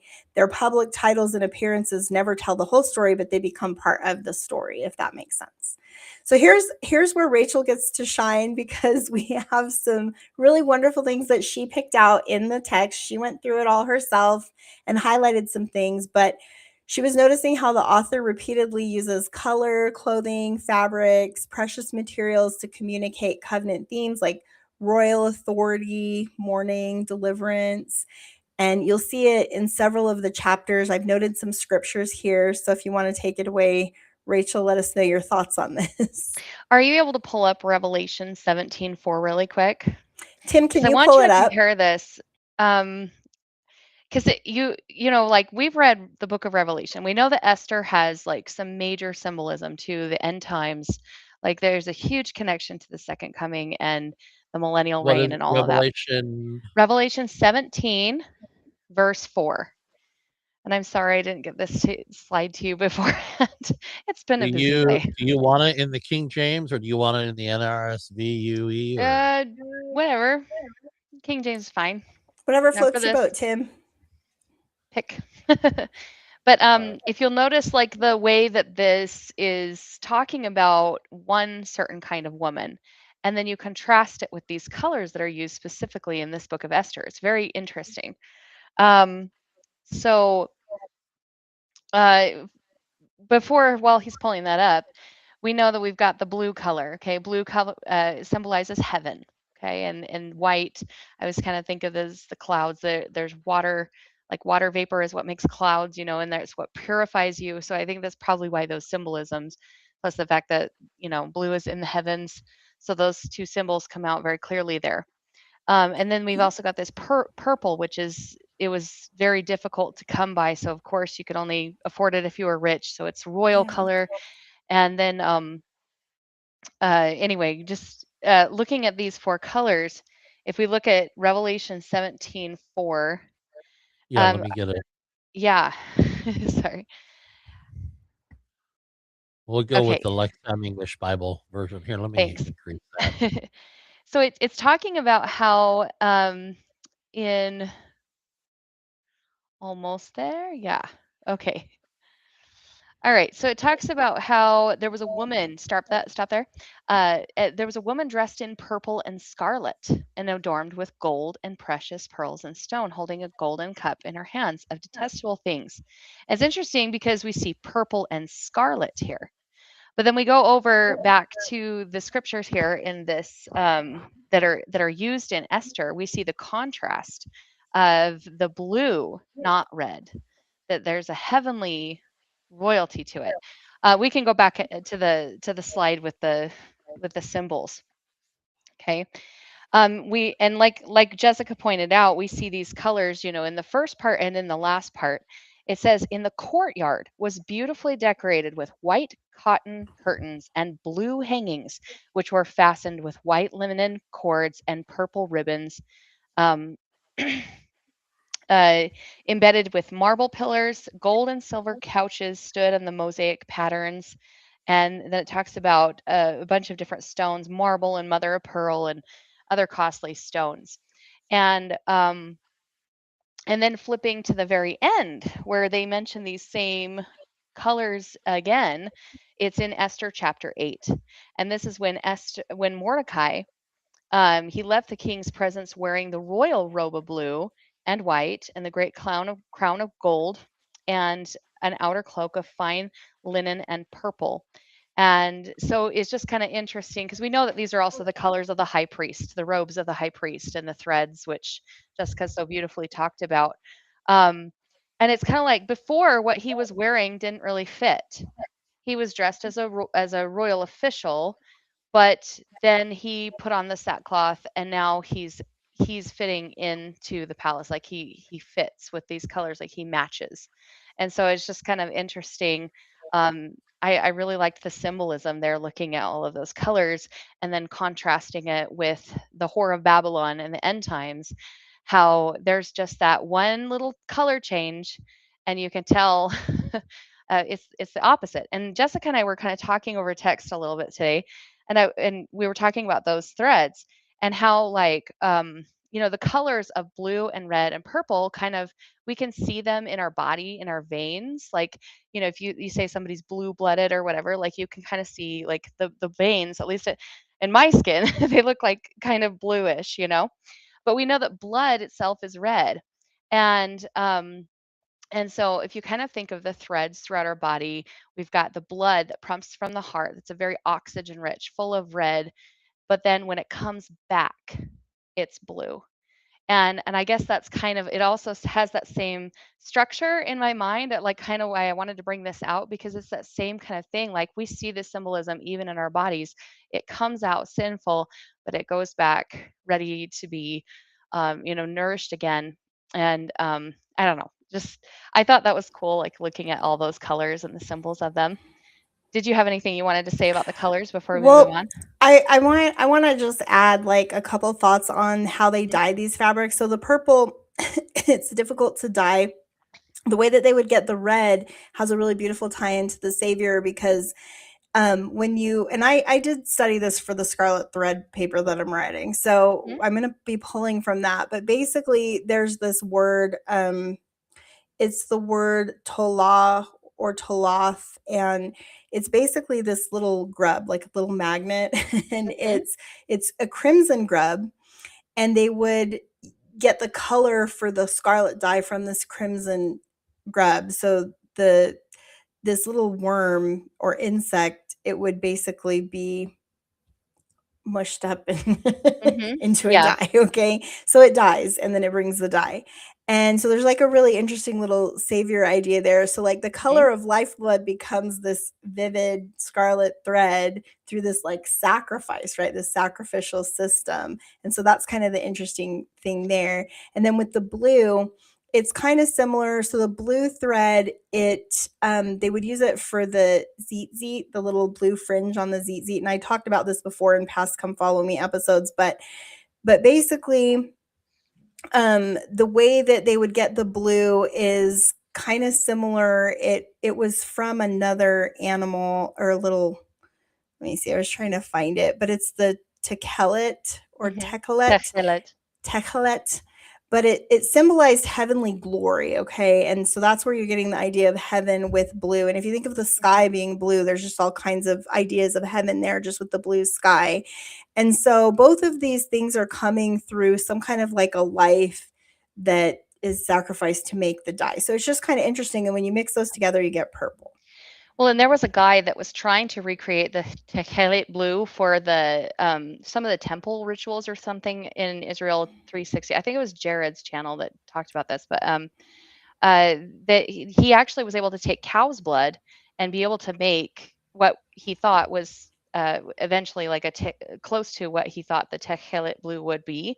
And so it's Oh, interesting cool. that blood can produce blue dye. Yeah. Like and that was Or totally a red. symbol of Christ. Yeah, it was beautiful. And if you like, there's certain ways that you can work with any kind of blood. The chemicals in it actually can create lots of different blue dyes. So that's kind of interesting there. Yeah, and all of these are used in the veil of the temple. So remember back in Exodus, it's like 35:35. I've used that verse a lot, and it uses all of these colors, all of these same materials are in God's temple, in Solomon's temple, And and the in the robes of the high tabernacle, priest.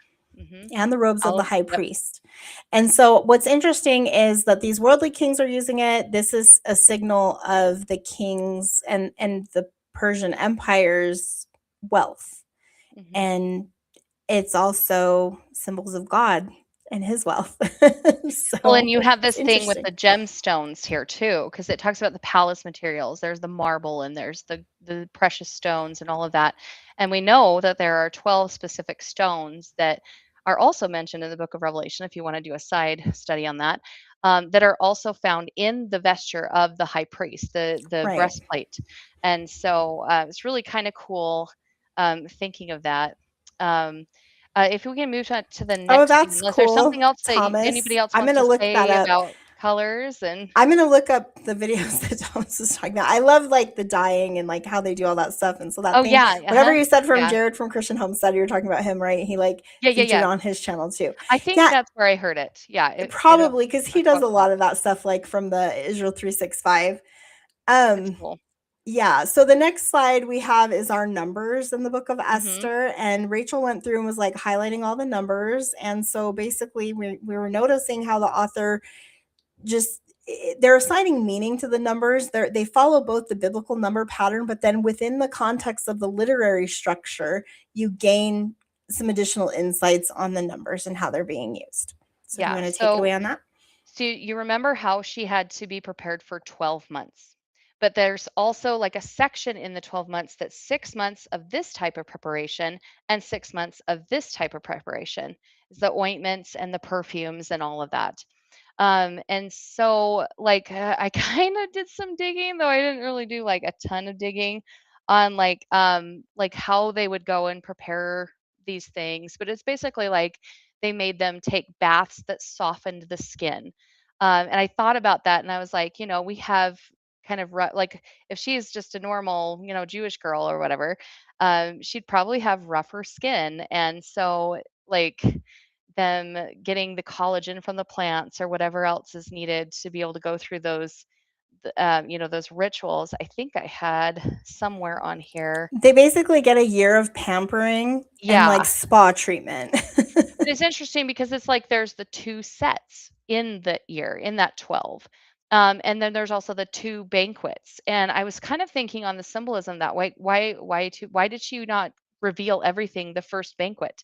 And then I got thinking about, I was like, well, Christ, when he came, he revealed many things in part, but he didn't reveal everything. And that's eventually, I mean, the church that was created, that he couldn't reveal more at that time. The church that was created at the time eventually fell away into apostasy.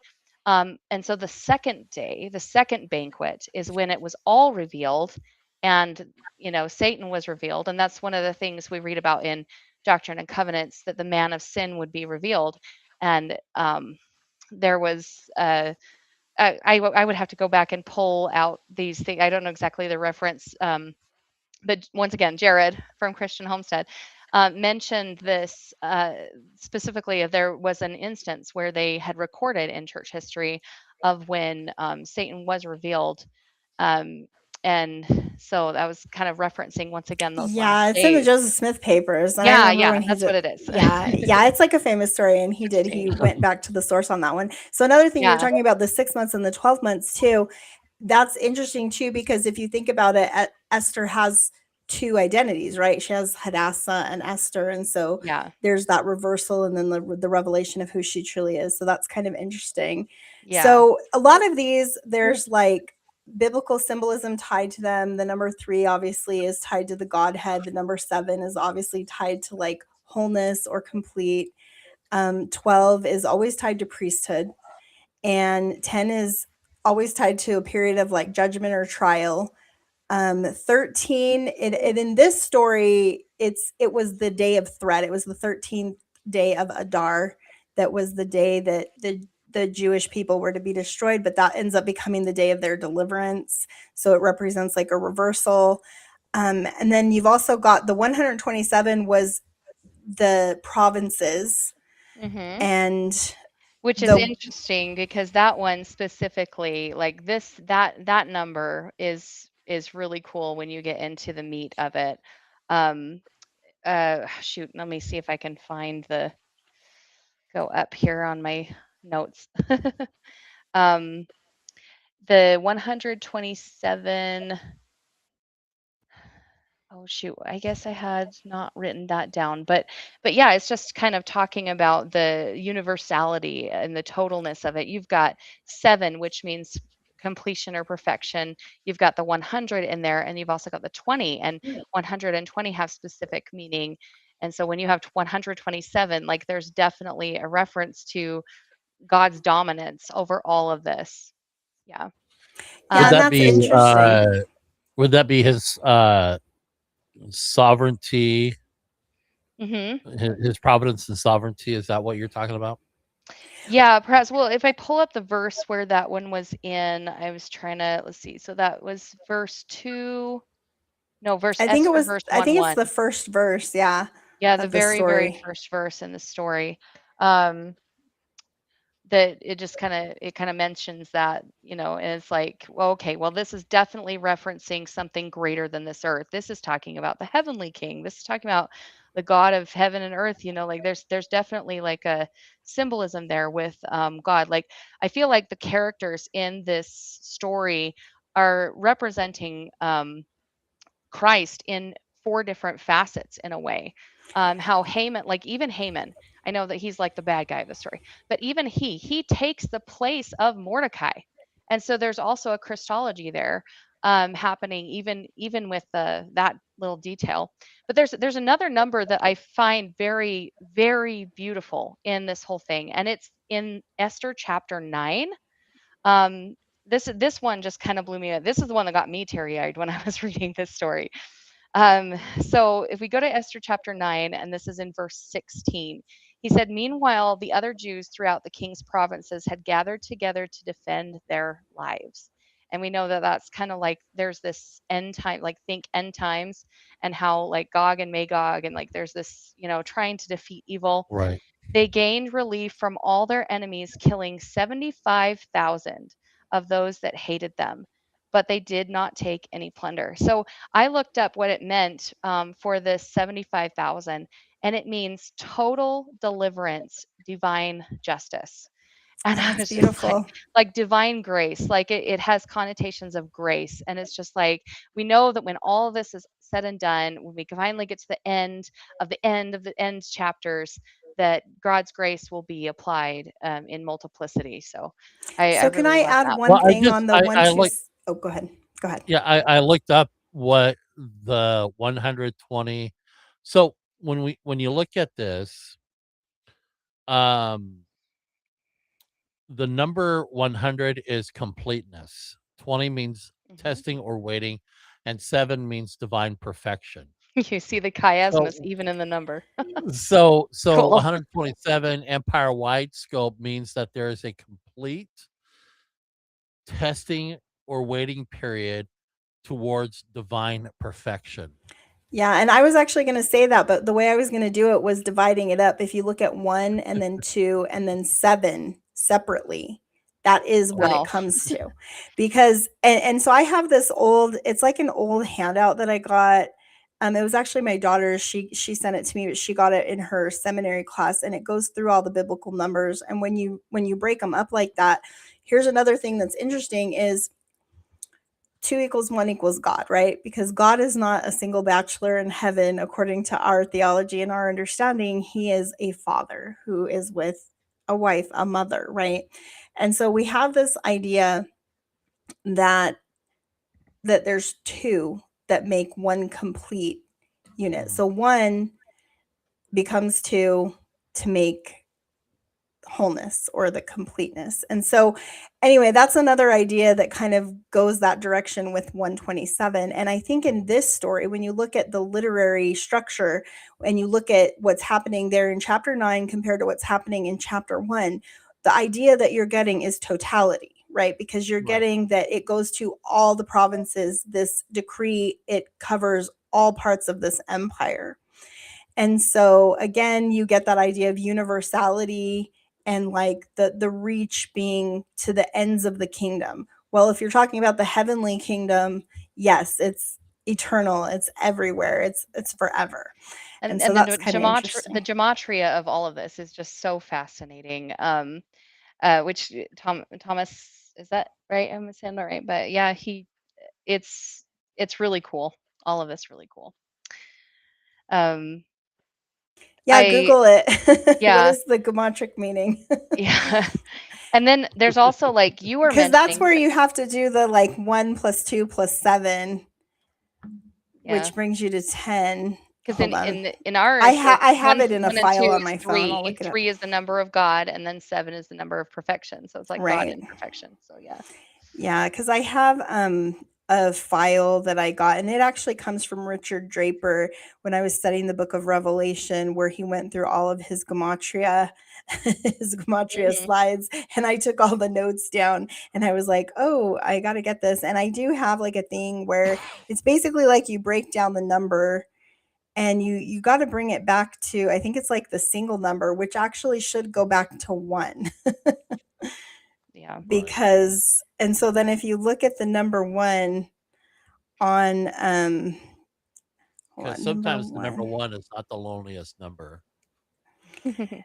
Yeah, it's Okay, you didn't anyway, get that I'll have to reference. look that one up later, but I have like a file where I have all those notes from that. Anyway, the point is pay attention to the numbers, guys, because there's some really Right. interesting things going on there. And when you look at it through the lens of the literary structure, then you can kind of come away with an interpretation. The literary structure is going to help provide the context for how to interpret the symbol And here's where it comes in the Latter Day Bride. Can I actually have you go back once really quick to that slide? to the Because numbers. yeah, this is Esther chapter 2 verse 16. It says that Esther was taken to King Xerxes at the royal palace in early winter of the 7th year of Hmm. his reign. Who was born in the winter?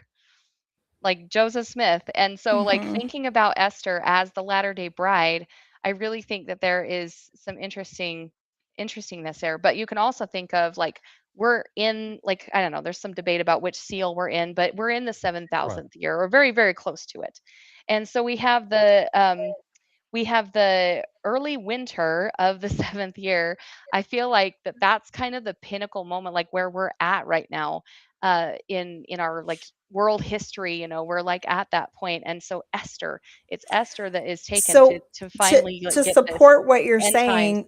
support what you're saying with Esther. So there was a period of waiting, right? So there was the 30 days. This was a season of waiting. And what's interesting about that is if you look at Doctrine and Covenants, and I think it was Gerald Lund in his book Second Coming of the Lord, he pointed this out. And I have like a whole quote that I could try to find, but for the sake of time, I won't. I'll try to paraphrase it. But essentially what he said Right. was how he just called out in the Doctrine and Covenants. He's looking at the book of Revelation and like the framework that we get in the Doctrine and Covenants where Joseph's asking all the questions. I think it's section 77 of the Doctrine and Covenants. And he asks what the seals mean. And this is where we get the definition. And they're highly symbolic. Okay. They're highly, highly symbolic. And then you go when he asks about there's a time that's captured there. It's from the opening of the seventh seal to the second coming. There's no time frame given. Like there's no Yeah, way to judge how long that takes. But yeah, symbolically, what it represents in the book of Revelation is a period of waiting on the Lord. It's just like what's happening in the story of Esther. yeah. And so, just, yeah, it's really interesting to see that. And then it's like sorry, I lost what I was looking at here, but yeah, all of these numbers just really have a lot of cool things that you can pull from it. Even the height of the pole, 75 feet tall. Um, Hmm. so yeah, just going off of that, we can move on to the next thing, unless there's anything else with numbers we wanted to highlight. But Nope. I But think we those are were the getting up main to 3 ones. hours, just so yeah, Yeah, you we know. are getting close. We probably ought to move on. we have like basically this, and then we're done. So there's like three Okay. slides left here, and so let's just Sorry. try to we'll try to move through them because we have some really cool royal objects that are Yeah, happening here, and there's a lot of symbolism going on with these. So like you see throughout Esther, there's authority that's being exercised through these symbolic royal objects. And so I kind of did like a little breakdown, and this was just based on Rachel's notes and what we were talking about earlier. And so the breakdown is right here in this slide. Hopefully that encompasses everything, but you have the crown where that's listed. The scripture references are right there, but you get from the context kingship, honor, and royal office. In Esther's case, queenship. And then you have the ring or the signet, and that's another one that was used a lot. And I don't know, did we even put, yeah, the ring signets on there? And then that one, it represented the delegated authority. So remember how he keeps giving his ring as a signet to seal these decrees that are irreversible and of like irrevocable legal force. And so that's kind of what the ring is representing, is that authority and that and power. also the covenant, because it's a circle. There's the ring is Well, a and think circle, of and the so there's that seal. covenant. Yeah, the See, look seal on over it. here on It's the little sealed. decree. Do you see that little Yeah. red Mhm. seal? Yeah. That is the symbol in John's dream. So when you're looking at the seven seals, that is Yeah. what it represents. Yeah. Okay, Yeah, is that exactly. seal, that signet. And remember, there's only one who can open the seals. All the seals have to be opened before the scroll can be read. There's seven seals Mhm. on it. So anyway, that's just another kind of spiritual symbol. And then you've got this golden scepter, which is very interesting because this one often gets tied to Lehi's dream of the tree of life and the iron rod being the word of God and representing the scepter that's being extended from the tree, which is like the throne where Jesus sits. And so there's this idea in this context of Esther where the scepter is connected to mercy and access to the king and the preservation of life, because as he extends the scepter to her, she gets access to him and she has her life given to her. And It's so, also a symbol of authority too. And if you think about Joseph Smith's first vision here, like kind of as like the symbolism, he was the one reaching out to the king. I mean, he could have died in the presence of the Lord, just the same as Esther could have died in the presence of the king. But she touched that scepter, and suddenly the authority for her to be able to speak to the king was there. So I think that's really cool how it connects to that one. Mhm. Um, there's one more symbol on here that I really think is cool to talk about, unless there was anything else you wanted to say about the scepter. No? Oh, Okay. no, no, Go go ahead. for it. Is the Well, horses. Okay. Oh, did you have a question? well, if you go to Revelation, I'm trying to find out which Revelation it is, but if you go to Revelation, it's either in Revelation 2 or Revelation 3, where we receive the scepter of righteousness. Let me Yes, your scepter of unfailing truth and righteousness, I think is the quote you're thinking of. Um, yeah, it's really cool. Well, it grants life, and that's the Uh-huh. idea. So when he extends the scepter, it grants life, and that's what we get, but it's in this case, it's eternal life when you're talking about the eternal king. Yeah. right.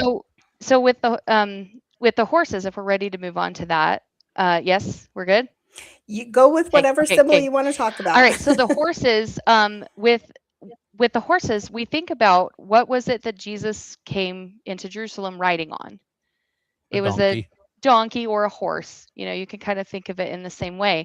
And one of the things that was talked about with Haman is that he would ride on the king's horse, who was also brought into the inn from like the Samaritan that was there. He was brought on his own beast, right? And so there's kind of like a symbolism there with horses and how he would ride on that body in the presence of the king. But then there's also this part in chapter, oh, I hope I didn't lose it. Oh, where okay, so this is in Esther chapter 3. He says the decree of was written in the name of King Xerxes and sealed with the king's signet ring, which we talked about, has that covenant connection and of course the authority. And then it says dispatchers were sent out by swift messengers to all the provinces. And so that sense of it being from the king or of the king, I think is really cool. Because the same thing happens again at the end of the book with the horses, in that they make a proclamation. And once again, oh, if I can find it here, let's see. Shoot, I should have organized everything. Oh, gosh, it's been such a busy couple of days. Um, I'll say one thing about horses while you're on that. Yeah, So go in ahead. this Sorry, I'm trying to in the find it here. context in Esther, they are being used as messenger horses and then Mhm. also as royalty, like a symbol of royalty. So like when Haman wants to ride on the king's horse and it ends up being Mordecai, there's a symbol there that's happening. And so horses can mean a lot of things. They can mean military power. They can Mhm. definitely be tied to a king. In the book of Revelation, they're tied to Jesus Christ, who comes on the white horse wearing the red robe and the crown.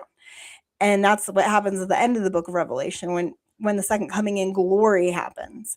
And so there's all kinds of horse symbols, but when you put it in this context, in this framework, which the structure is giving us, we're seeing that what's happening is horses, mules, camels, all of these things symbolize a couple of things that pertain to royal messengers, the decrees going out through the power of the kingdom.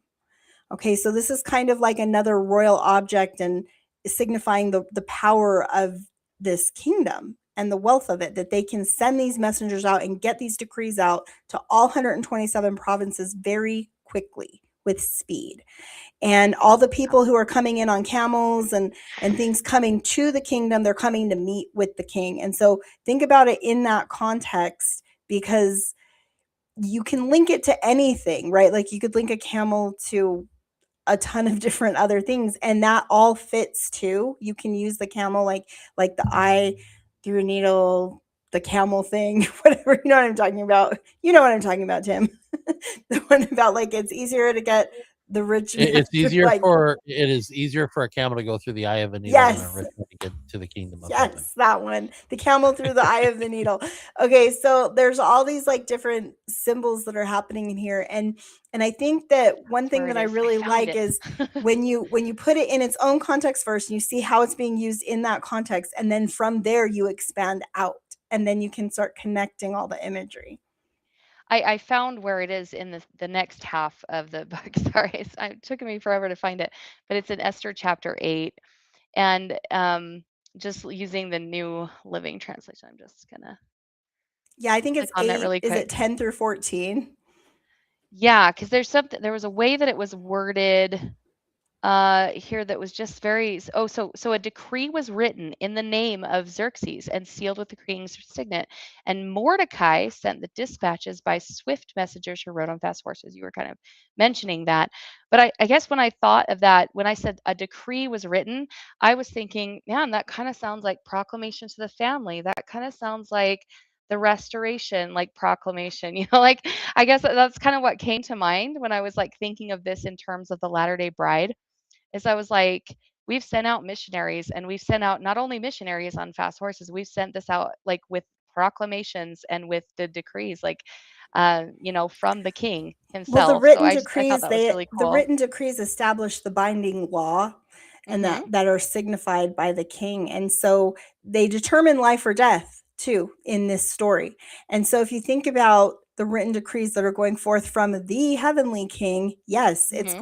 it's going to the idea of totality, universality, which is what that Yeah. 127 was representing. It's going with speed, and it's going to determine the binding law that leads to life or death. And so this is a covenant with life or death, and that's what's happening here. Haman made the covenant with death, and Esther and And Mordecai make the covenant with life, it has the copies of the decree going out issued to every province. Yeah. So it's really cool.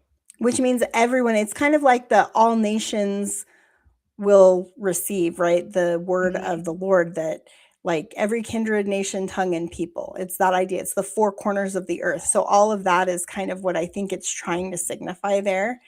You know what And this reminds me of?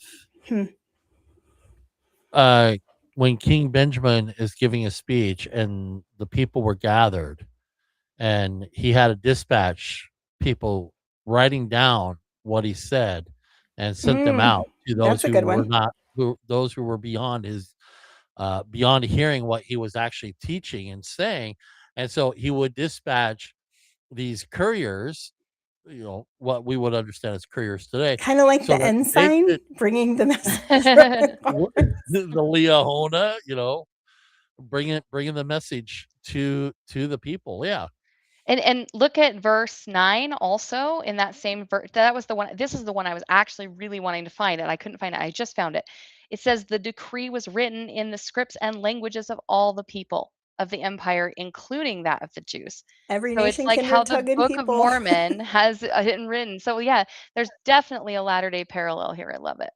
Yeah, Well, I like that. That's cool. it's almost like this is an Old Testament version of the day of Pentecost, when people are praying and prophesying, and the Spirit descends as if fiery tongues are upon them, and people are hearing them in their own native tongues. Yeah, So I had and at made a note Pentecost. on the animals thing, and I don't know if you guys want me to share this, but it kind of makes a broader connection. So basically, think about all the times that the animals are used, and in this context, it's representing the king's power. And definitely like a bride bridegroom motif is happening, a king and kingdom motif.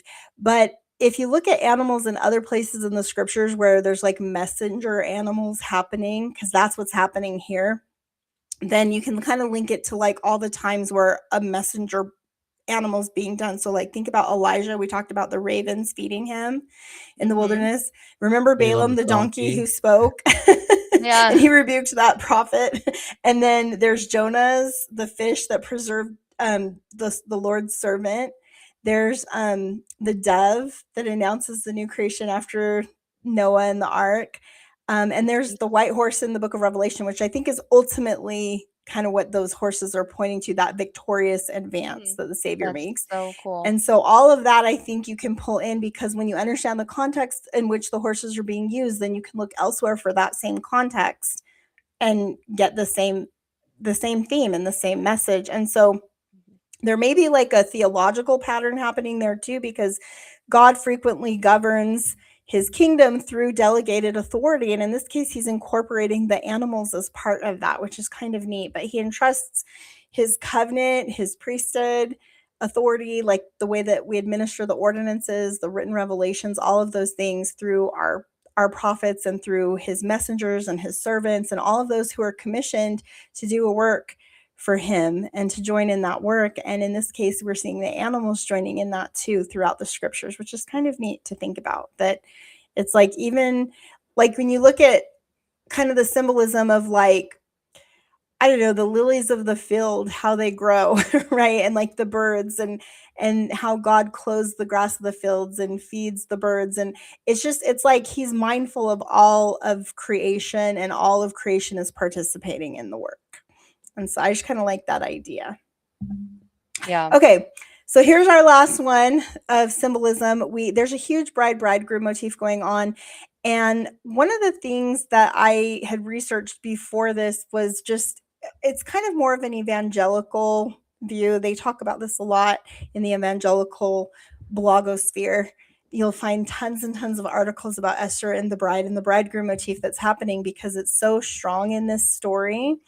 And so I think for me, it's one of the richer symbols in Esther. And I completely concur with mainstream Christianity on the fact that there is a bride-bridegroom motif happening here. Mhm. And I think while many evangelical commentators identify the king Ahasuerus directly with Christ and Esther with the church, I think the symbolism might be even richer for us if we read it through the lens of Isaiah and the restoration scriptures that we have. Like in the Doctrine and Covenants, particularly, there are tons of bride and bridegroom references, starting with section 1 of the Doctrine and Covenants, where the Lord is telling us to prepare for the bridegroom who's coming for his bride. And so I think Isaiah, he repeatedly portrays Zion as the bride, like daughter Zion or the woman Zion, preparing for her covenant union with the Lord. And Isaiah, he declares in Isaiah 54:5, thy maker is thine husband. And he later promises in Isaiah 62:5, as the bridegroom rejoiceth over the bride, so shall thy God rejoice over thee. And the relationship is covenantal. We see that through all of these things that we just showed. And also in the book of Isaiah, he'll show that too. So it's about the bride and bridegroom motif is about becoming God's covenant people, becoming his bride, and bringing forth his children. And so there's like a whole marriage thing going on there. Well, the Doctrine and Covenants, it develops the imagery quite a bit. The Lord, like even in section 33, there's a part where it's saying, prepare ye for that which is to come, for the Lord is nigh. Section 65 speaks of it. The marriage of the Lamb is come, it says. Section 133 calls the saints to gather and sanctify themselves to prepare to meet the bridegroom. So there's lots of this in the restoration. And so I think that motif, even though it tends to be like an evangelical way of talking about the scriptures, it definitely applies in our modern restoration. And I feel like it not only applies, but it actually proves the truth of the restoration.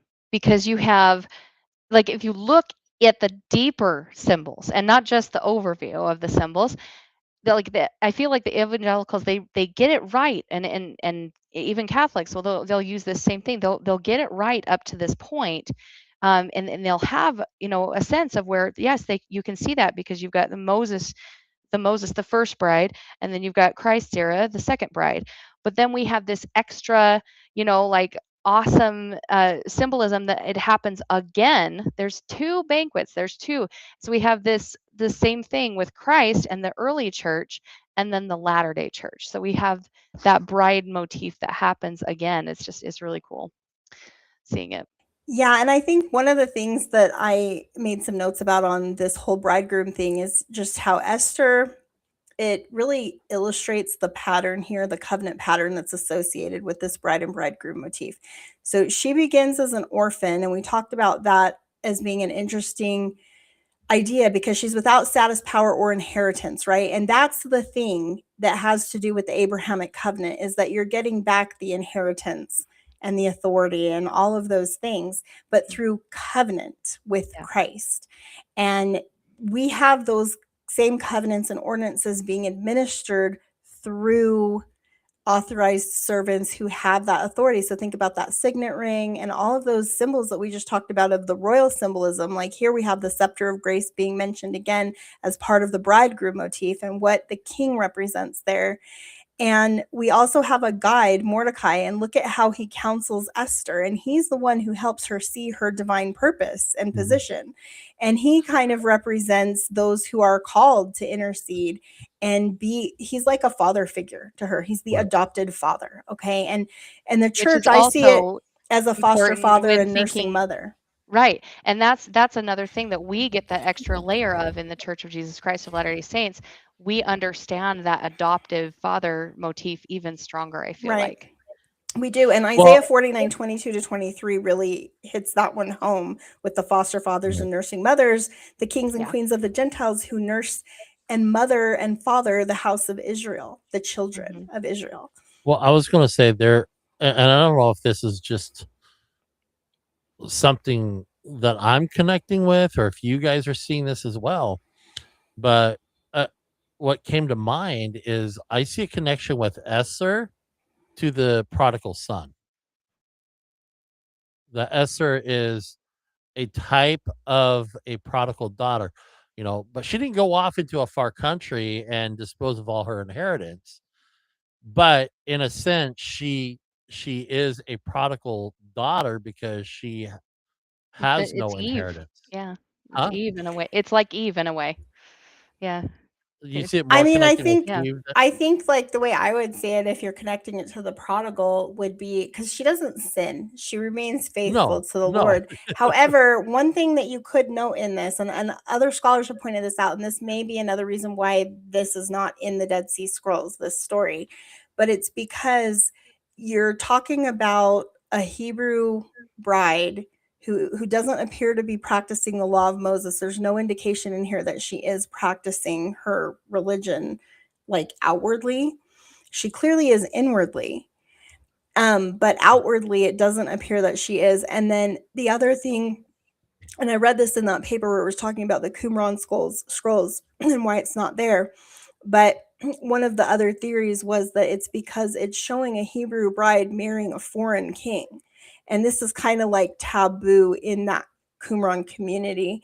And so I think there's a lot of what I would call unorthodox things happening in this story. But where it hits the latter day restoration is in this idea of the coming together of people who have their identity hidden. It's that Joseph in Egypt, where his identity as one of God's people, covenant people, is hidden. The same thing's happening with Esther.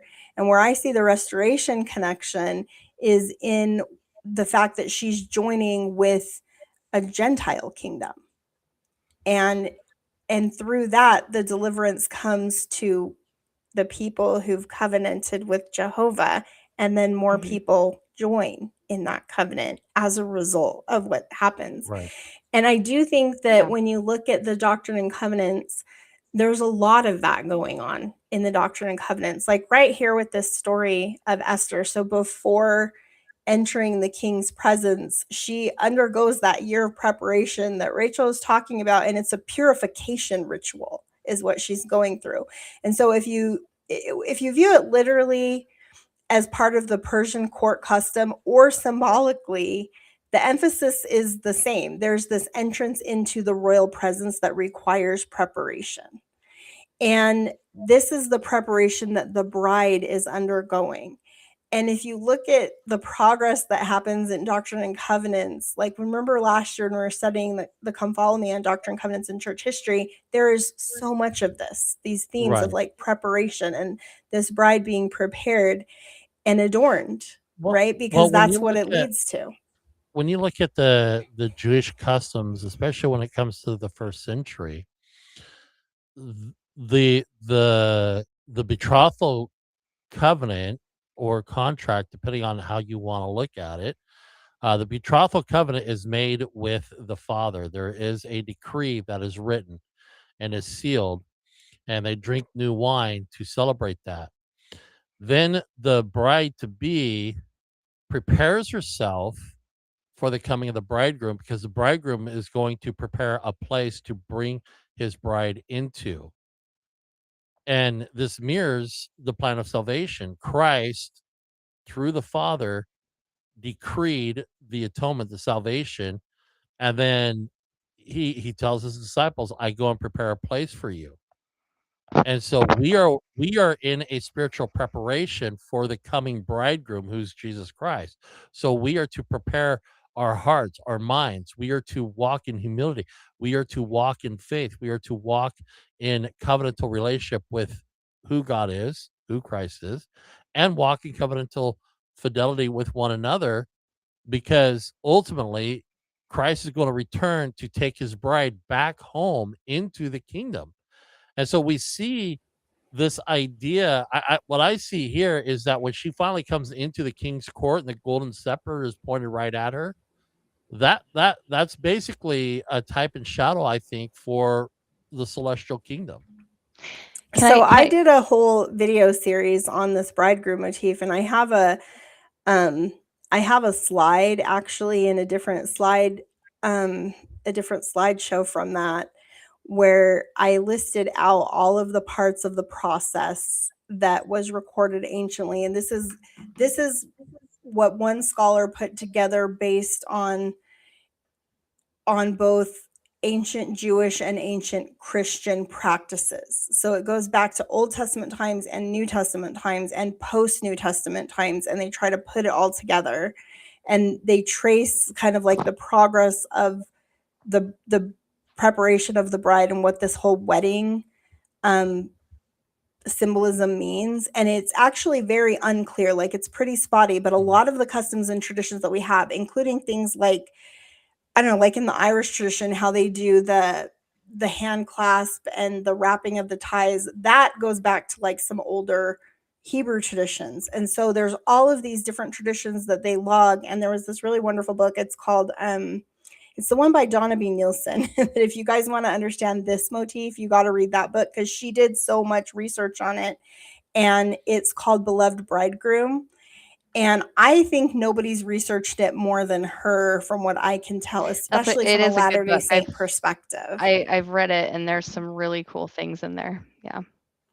But I think in here, so like, first of all, I just want to point something out. The reason why people are looking at this king as like as the bridegroom, I think, is just because he's the king and they're viewing Esther as the bride. Now, this king is not a righteous king, and he's like doing No, all he's kinds of not. missteps along the way. But I think the reason Yeah. why they're looking at it Don't this take it too way, literally. yeah, you can't.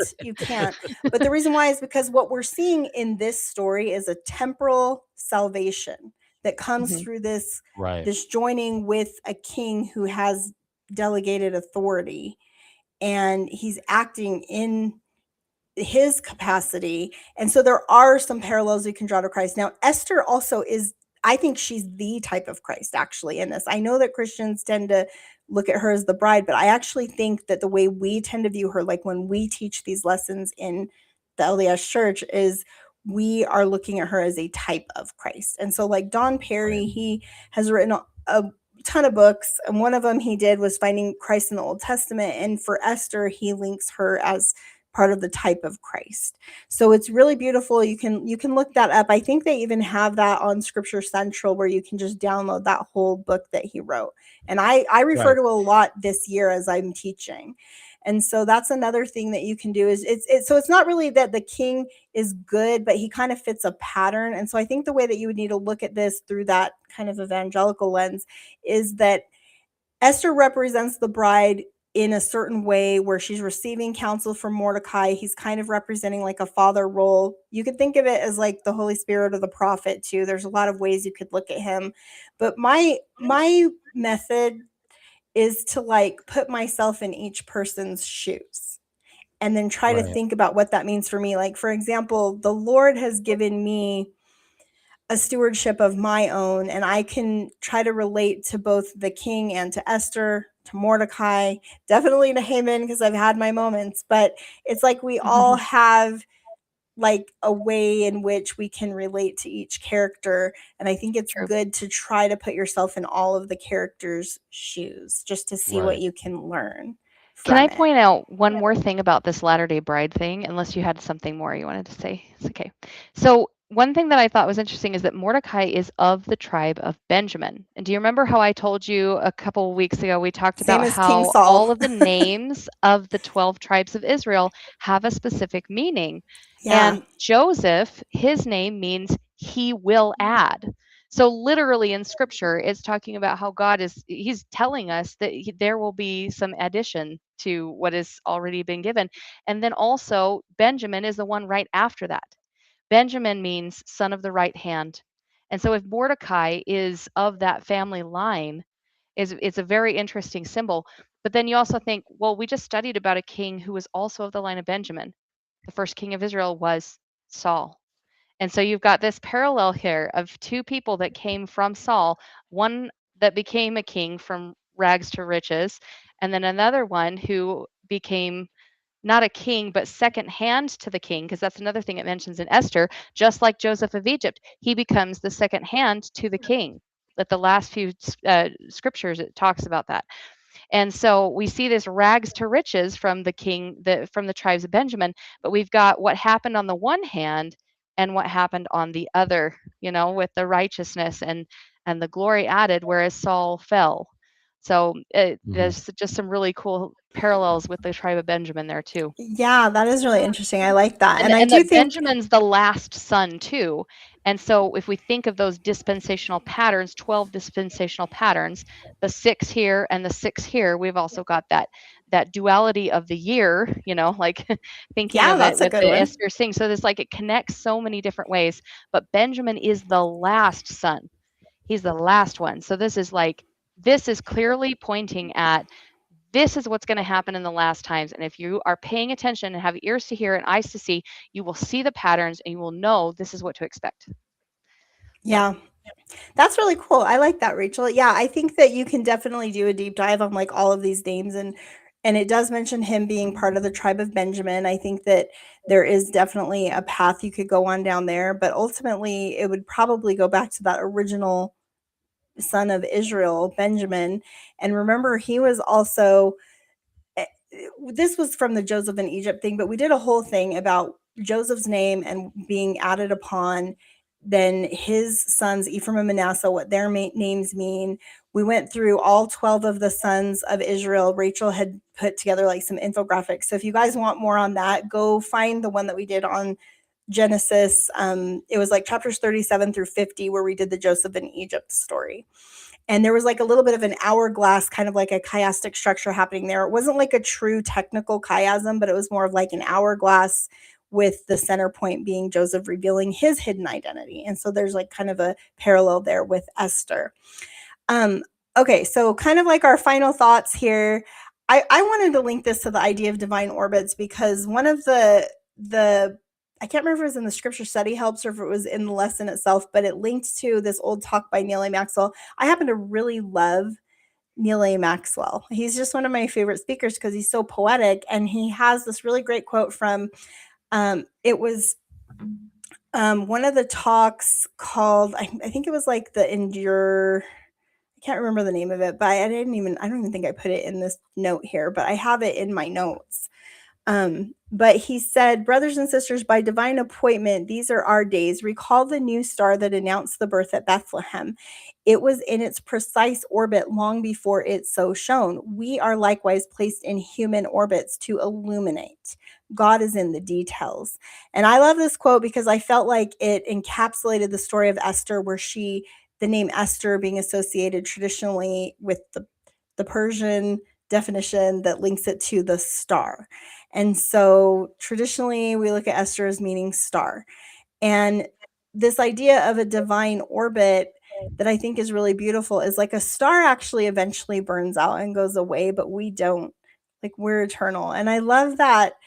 I don't know, that the Lord, that this idea of divine orbits and placing us in a human orbit to illuminate is what he does. And so I don't know, I just liked that link to Esther and the idea of the star, because in this story we see God in the details, even though his name isn't mentioned in the story. And we see how each character in the story is playing a part in God's plan, no matter what they choose. the Lord's purposes will come about.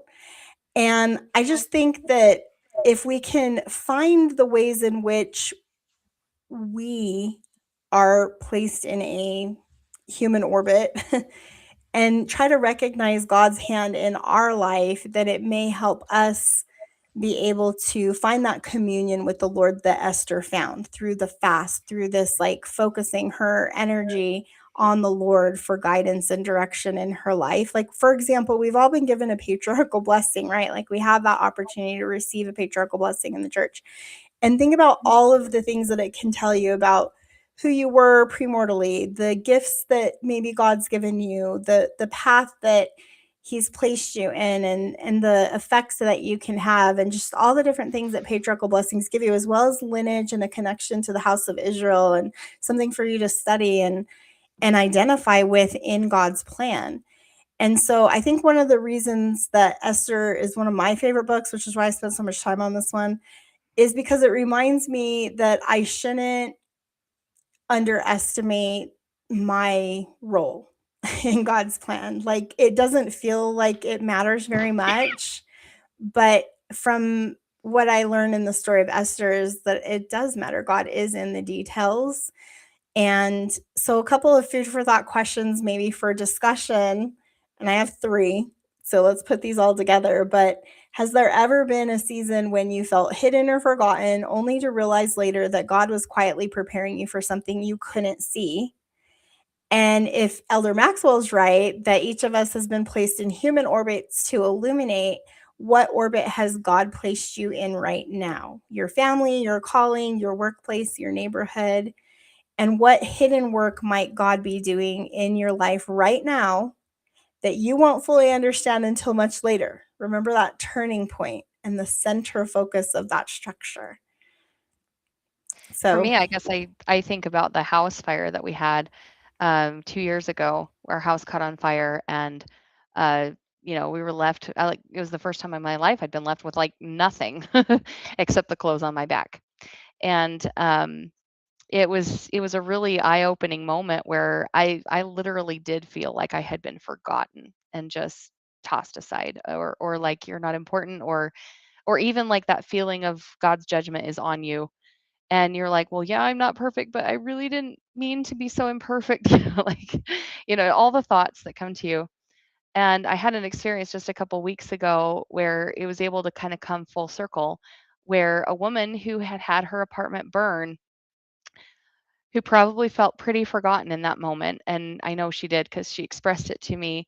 I was able to then take what I had learned from that experience and share with her, you are not forgotten. God is not doing this to you because of some divine judgment. This is something that is happening to you, and He's going to help you through it.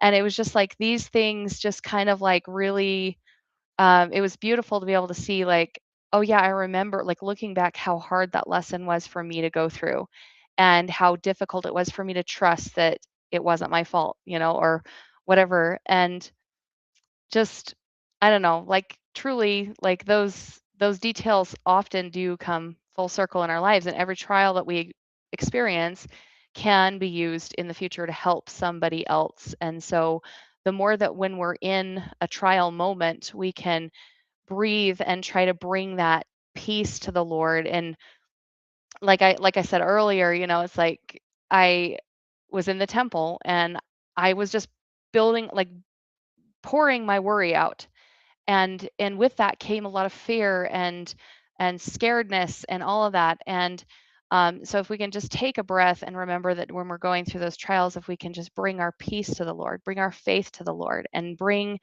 all of that, that then He can grant us with that peace that we are seeking, and that we can, all of the bad things that we experience can eventually be redeemed in someone else's life, that they can be something that can be used to help another person in going through and getting through their hard times. and for those of you who want to know more about Rachel's house fire experience, I actually interviewed her about this, and it's an episode that I posted a year ago. You can find it in the Latter Day Discussions podcast playlist on my channel, and it's episode number 2 called House Fire Miracle. So if you want to hear her story, And it was it was good. miraculous. We had so many miracles. It was It's got like a beautiful. burnt kind of charred book on it. It was the one that said "You Are It Loved," says and you are it's on the loved. Yeah, because cover. that was the exact thing. I was like, not. I was feeling like God didn't love me at this time in my life, and it was the first time in my life I'd ever felt this way. Like, just felt like I had been forgotten and that I wasn't loved. And literally, like God is like spelling it out for me, burning everything except for those words and the words, of course, that were written in the book. And the book, when I opened it, it was the coolest thing. It talked about it was page 26, 27, and talked about God touching the stones with his finger in the book of Ether, and the spark of light. I remember just reading the words, the spark of light can cause a flame that can consume the whole thing. And it was just like, oh my gosh, the light that we give off to other people truly can burn bright and fast if we let it, shine. And so it's just like I was like bawling when I read this because it was literally like miracle after miracle after miracle that the Lord let me know at that moment when I wasn't feeling it that he really did. He really did love me, even though I couldn't see it. So Yeah, that's really beautiful, Rachel. I like that. Yeah. Well, Well, I final think for thoughts, me, Tim. What do you have? What's yours? I, you know, I have to say, looking back on my life and all the struggles that I've been through, and I've said this earlier before, that when I was in the thick of my own struggles, and I'm thinking, I'm relying on my own self, I'm relying on my own willpower, I'm relying on my own strength, and I'm relying on my own resourcefulness merely just to survive from just moment to moment, day to day. You in the position I was in, it was probably the most trying position. All I knew was I needed to work and forced myself to stay awake because I literally had no place to rest, no place to sleep, and I was walking the streets of Seattle, and I'm going to the Daily Hall. I honestly cannot tell you how I was able to make it from day to day with little sleep, with little money, with just the only thing that I can keep me going is that I need to work and I need to find a way to just make it one day and every day. But now looking back, I can see those markers of God's grace quietly working in my life and quietly directing me and opening those doors that I needed to be open, giving me the strength that I needed to have the strength to just make it every single day. We're talking digging ditches and working in the cold, working in inclement weather, and just you know, sleep deprivation really does something to you that I would highly never recommend anybody to go through because you just you know but finally when I was able to get into a program and then start getting back on my one of the first things I had to do was I literally had to rest and I slept. It took me a good couple weeks for me to recover, and I didn't fully recover until a month later, and then I was able to get back to my own senses and start working to get back onto my feet, and I eventually did. And so when you look back on your trials, even though you think God is silent, but you look back on those, you can actually see those markers of God's grace and his tender mercies. And when you're in the thick of it, you don't see it because you're so focused on what do I need to do now? How am I going to make it just to the next moment? How am I going to survive this? And sometimes God meets us in those moments and we don't recognize it until we look back and we could see he carried us through. Well, Tim, do you want to give us the bullet points on the Esther acronym? We kind of went through like Uh, part of it as we were talking, but we didn't really finish we it. we did. So I'm going to give you the bullet points. You can let me bring up the QR code for people to um there it is. So there's the QR code you can scan to check out Jessica's article on my website. But the bullet and the file you can download has the full acrostics. But the bullet point is, again, embrace your divine placement, w- because it is to recognize that God may transform unwanted circumstances into opportunities for covenantal faithfulness. Our history does not disqualify us from being used by God, does not diminish our purpose, because God meets us where we are, and we look for people already within our reach, those who are within our those who are within our family, community, ministry, or even if you're in a recovery circle. And you want to ask the question, whom has the Lord placed within my reach where I am at? Because we do need people in our lives. We need people to support us. We need people to hold us accountable. We need sandpaper people. If you don't know what a sandpaper person is, they're the people that will rub you the wrong way, but in a very good way, because what does sandpaper do? It helps buff out the rough edges. It helps smooth out the roughness. So sometimes when you meet somebody and they kind of rub you the wrong way, that might be a good person to have around you, because sometimes we may need them to rub out, smooth out those rough edges of our personality, and keep our attitude in check. And we can And then have there's compassion too for them because of right, that. Yeah. right. And sometimes we may be the sandpaper people. We may be And somebody's sandpaper. oh, I have to be somebody's sandpaper on a daily basis. Yeah, me too. And then S is to seek the Lord through fasting. Esther united her people in fasting before acting. Fasting expresses humility, surrender, and dependence on God, not manipulation, negotiation, or extortion. Because what it really does is it prepares the hearts for obedience when outcomes are completely uncertain. And then we pause before we make any major decisions, because we want to seek out revelation. We want to invite others to fast and pray with us. And I would add to this is that when we fast, we also want to seek out, we always want to, regardless of whether you're fasting or not, you always want to seek out godly counsel in order to make wise and informed decisions, and then follow through on those decisions that we make. And so we want to pause before any major decisions. We want to seek revelation, invite others to fast and pray with us.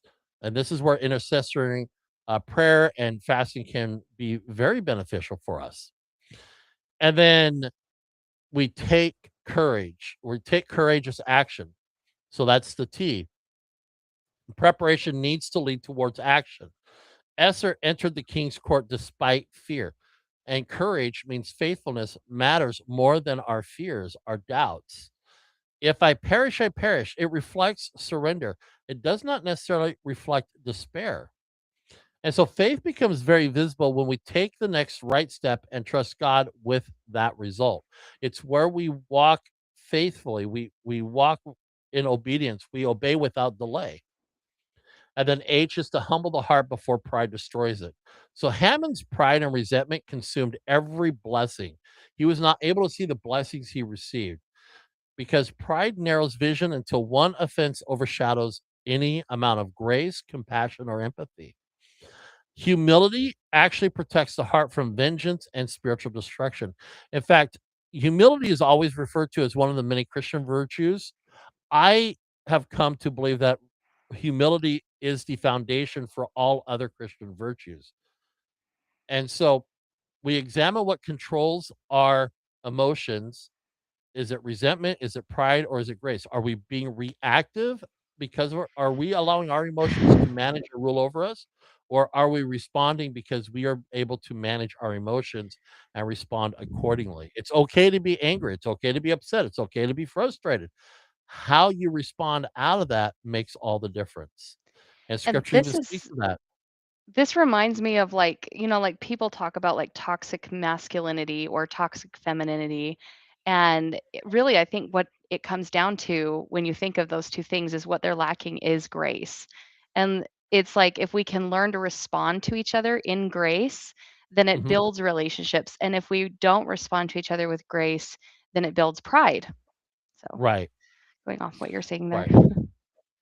And then E, we exercise wisdom in timing and speech. So Esther's courage was guided by discernment and timing. She spoke truth with grace. She did not panic. She was not manipulative.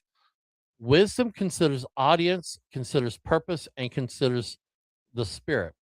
And so we speak truth to protect and restore, not to discharge anger. And my thing here is that with wisdom, you speak in a way, you say what you mean and you mean what you say, and you allow wisdom to guide that. And then R is to remember the Lord's reversal and rejoice in deliverance. God turned sorrow to joy and mourning to celebration. Purim became a memorial of deliverance and generosity. Remembering God's faithfulness guards against pride and despair. And gratitude becomes worship. Mercy received becomes mercy extended. And this goes back to what I said earlier is that we tend to be forgetful of God's mercy, of his grace, of what he's brought us through. And then that's where pride slips in. It doesn't announce itself boldly, it slips in with disguise, disguises as empathy, disguises as compassion. But then once it gets into that door and it starts settling in, we begin getting caught up and lifted up in our own pride. It's like, do you really think God helped you out in that moment? I mean, you had to do all the work. So was it really God that did that for you? And you start thinking, yeah, okay. And so, um, I don't know why that showed up on somebody's. um, so that's the acrostic in a nutshell there.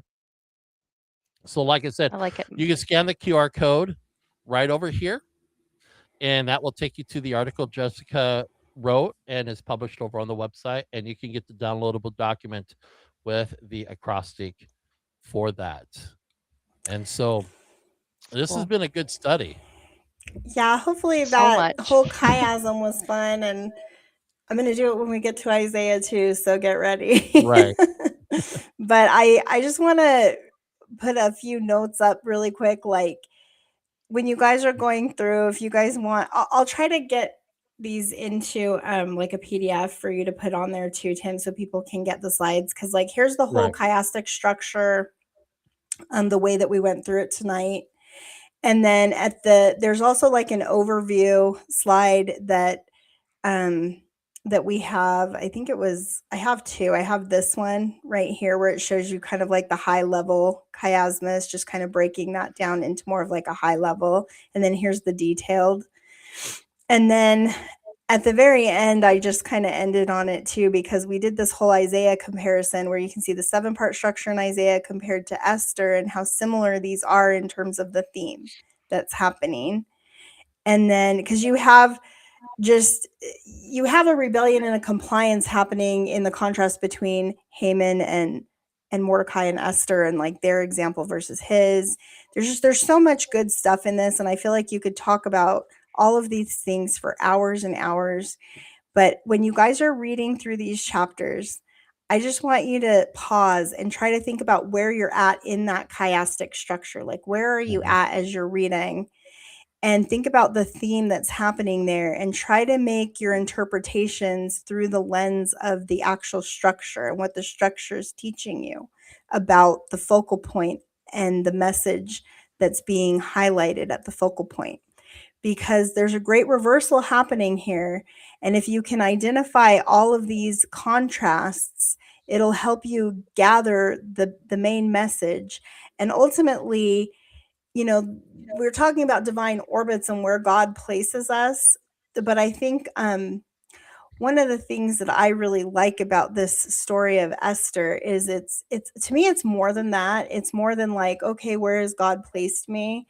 To me, the thing that I love is the idea of the reversal of circumstances, because sometimes it is really hard to see God in the details of our lives. And Mhm. sometimes we do feel like he's given us a stone when he only gives bread. Okay. And, sometimes it feels like our lives are left up to chance. Like, what seemed to be happening at the beginning of this story in the first couple chapters compared to the end of the story, where you can see that it's not left up to chance. God is in the details of our lives, but so much is dependent on us and how we choose. It's our choice. And we can either choose the path that leads to death or the path that leads to eternal life. And Right.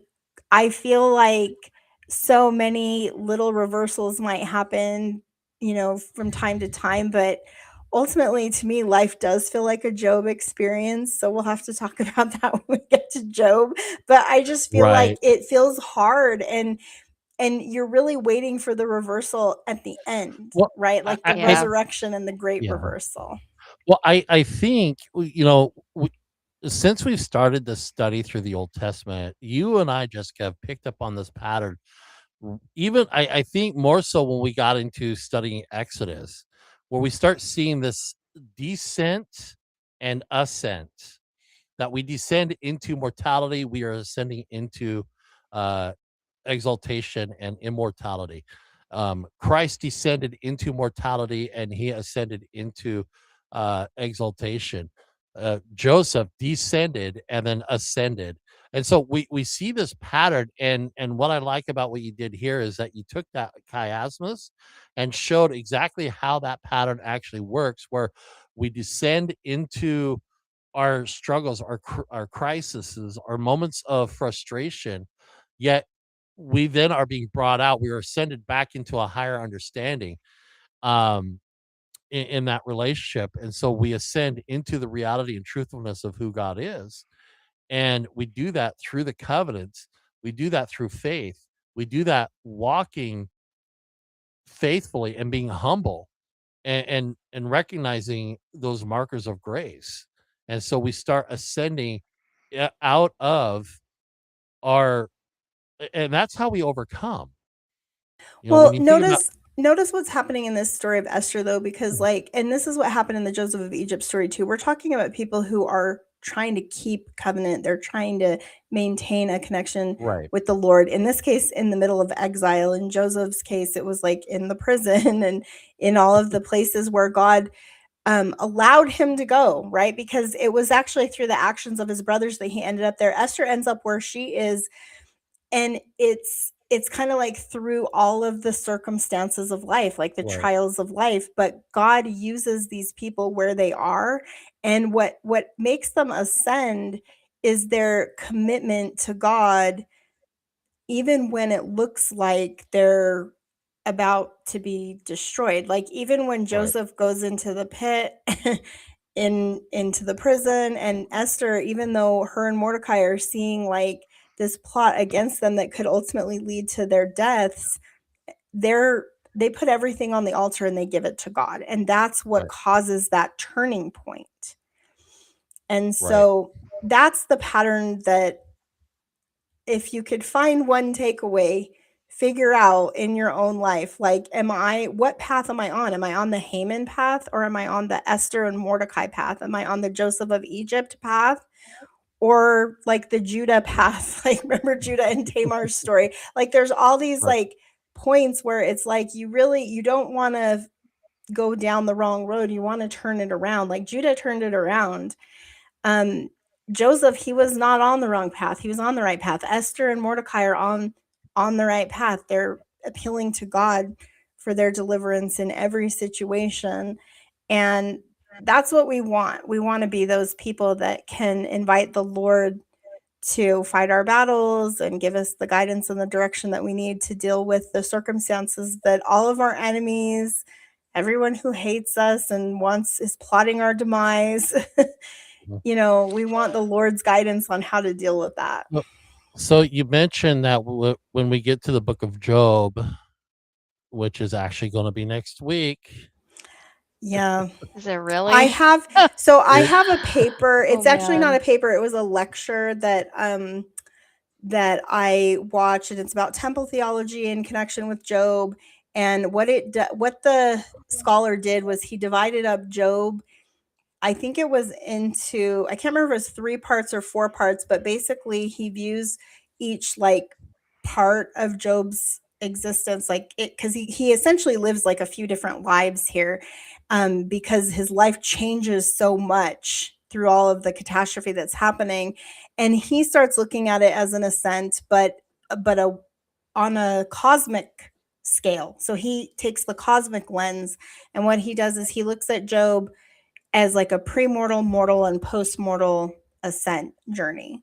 And so I would like to bring that in if you guys are interested in that. I have a lot of work to do if I'm going to do that, because all I have right now are a bunch of the notes from the slides from the lecture, and I'd have to like go put them all in order into like more A lot of organized, work. clear cut slides. Yeah, like I'll probably have to start it Yeah. tomorrow if we're going to do it. But it was very interesting, and I think that it can answer some of those questions about Job and why it just seems so unreal. But I I want to testify on one thing about Job. He is a real person, no doubt.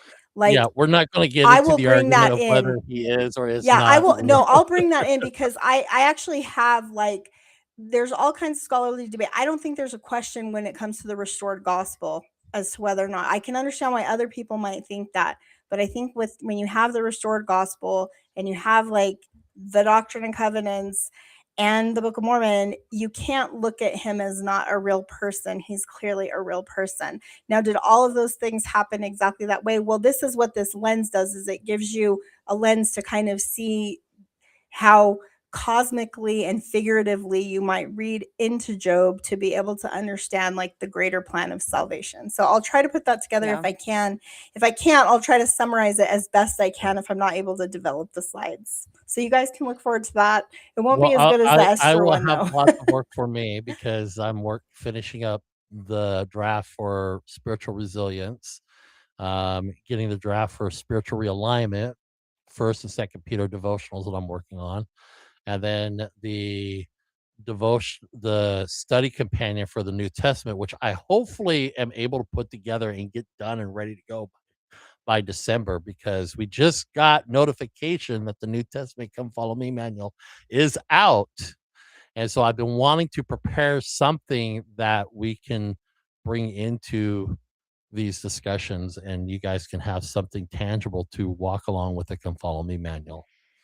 I'm glad I've deep dived so much, especially with the things that you've brought forward, Jessica, especially going into the New Testament, because I feel like I'm going to understand Christ a lot better knowing what we've studied about the Old Testament and like really getting into like, oh, he was referencing this scripture and this is when Right. he was referencing this story and he was, oh, that was a reference back to Job. Oh, that was a reference back to Jonah. Like there were so many things that because I usually struggle studying the New Testament sometimes, because I love everything up in the Gospels and even the Book of Acts. I love it. I will absorb it, and then I get to all of the later books, and I'm like, what? And I think part of that is because I've been reading in the King James version, and it's just kind of hard to Right. understand.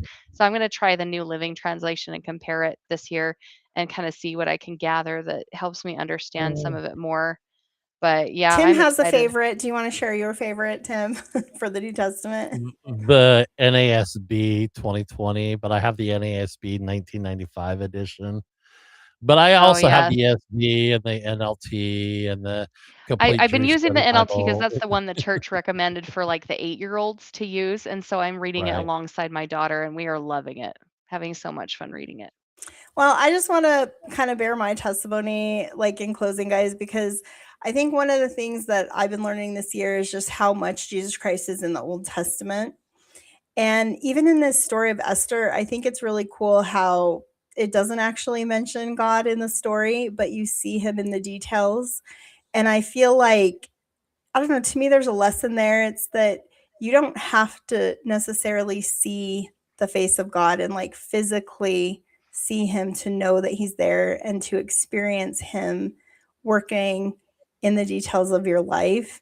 And for me, that's such a true testimony because I feel like, I don't know, I feel like I do have a sure knowledge that Jesus is the Christ. I feel like that's come to me through experiences that I've had that I think are just too sacred for me to share. But I do feel like when we fast and we pray and we do these things that we're seeing exemplified in the scriptures, it is like impossible not to feel God in your life, like Right. to not feel his presence. Like if you Right. are following that pattern and walking that walk that is being exemplified here in all of these stories that we're reading, and especially that path that the Lord himself walked, which we'll get to in the New Testament, it's just impossible not to feel it. Like you will see the hand of God in your life. You'll feel him on a daily basis. You'll experience the whisperings and the promptings of the Spirit speaking to you and directing your thoughts. And you can exercise the wisdom and the patience of Esther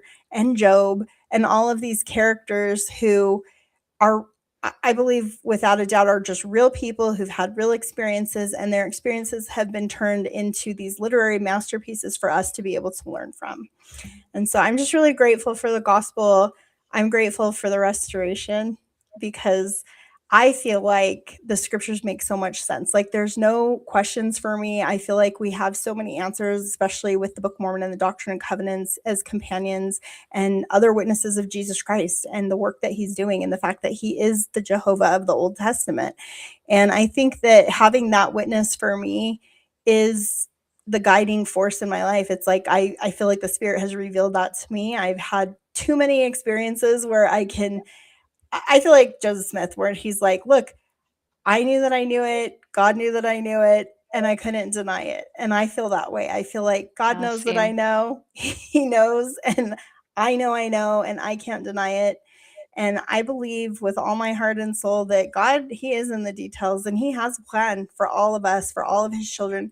I really do think that we put too much pressure on ourselves to think that we have to be a certain way or even be a certain religion because I'm not sure that that's necessarily true, at least not yet.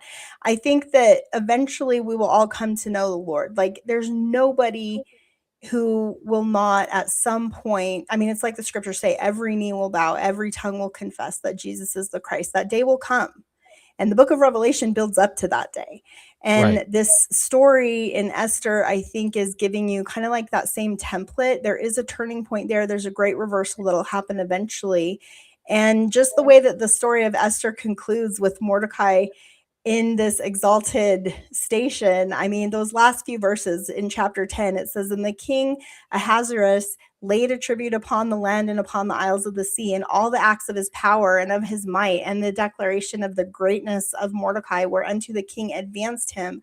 Are they not written in the book of the chronicles of the kings of Media and Persia? For Mordecai the Jew was next unto King Ahasuerus, and great among the Jews, and accepted of the multitude of his brethren, seeking the wealth of his people and speaking peace to all his seed.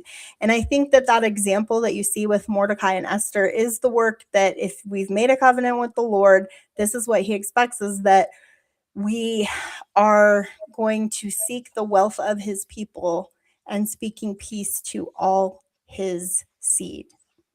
And for us, I think that's why we're doing this work of trying to gather. We're gathering Israel so that we can gather all of God's children back to him. The end.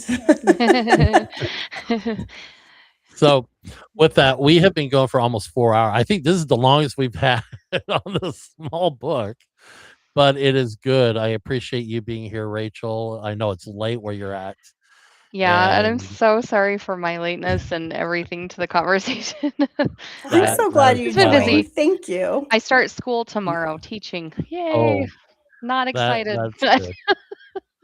so We are gotta here get going every here, but Sunday evening, 7:30 p.m. Pacific time, 8:30 p.m. Mountain Standard Time. We are going through and discussing the Old Testament. Next week is going to be about the book of Job.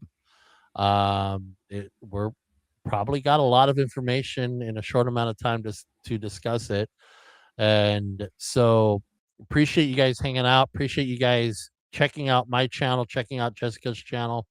And as always, be blessed, be inspired, be encouraged, because at the end of the day, we're all pressing forward with steadfast faith through Jesus Christ, because it is He that lives through us, not that we live according to our own will and purpose. So until next time, be blessed, be encouraged, be inspired. Have a great night, folks, and Good we'll see you night. next Sunday.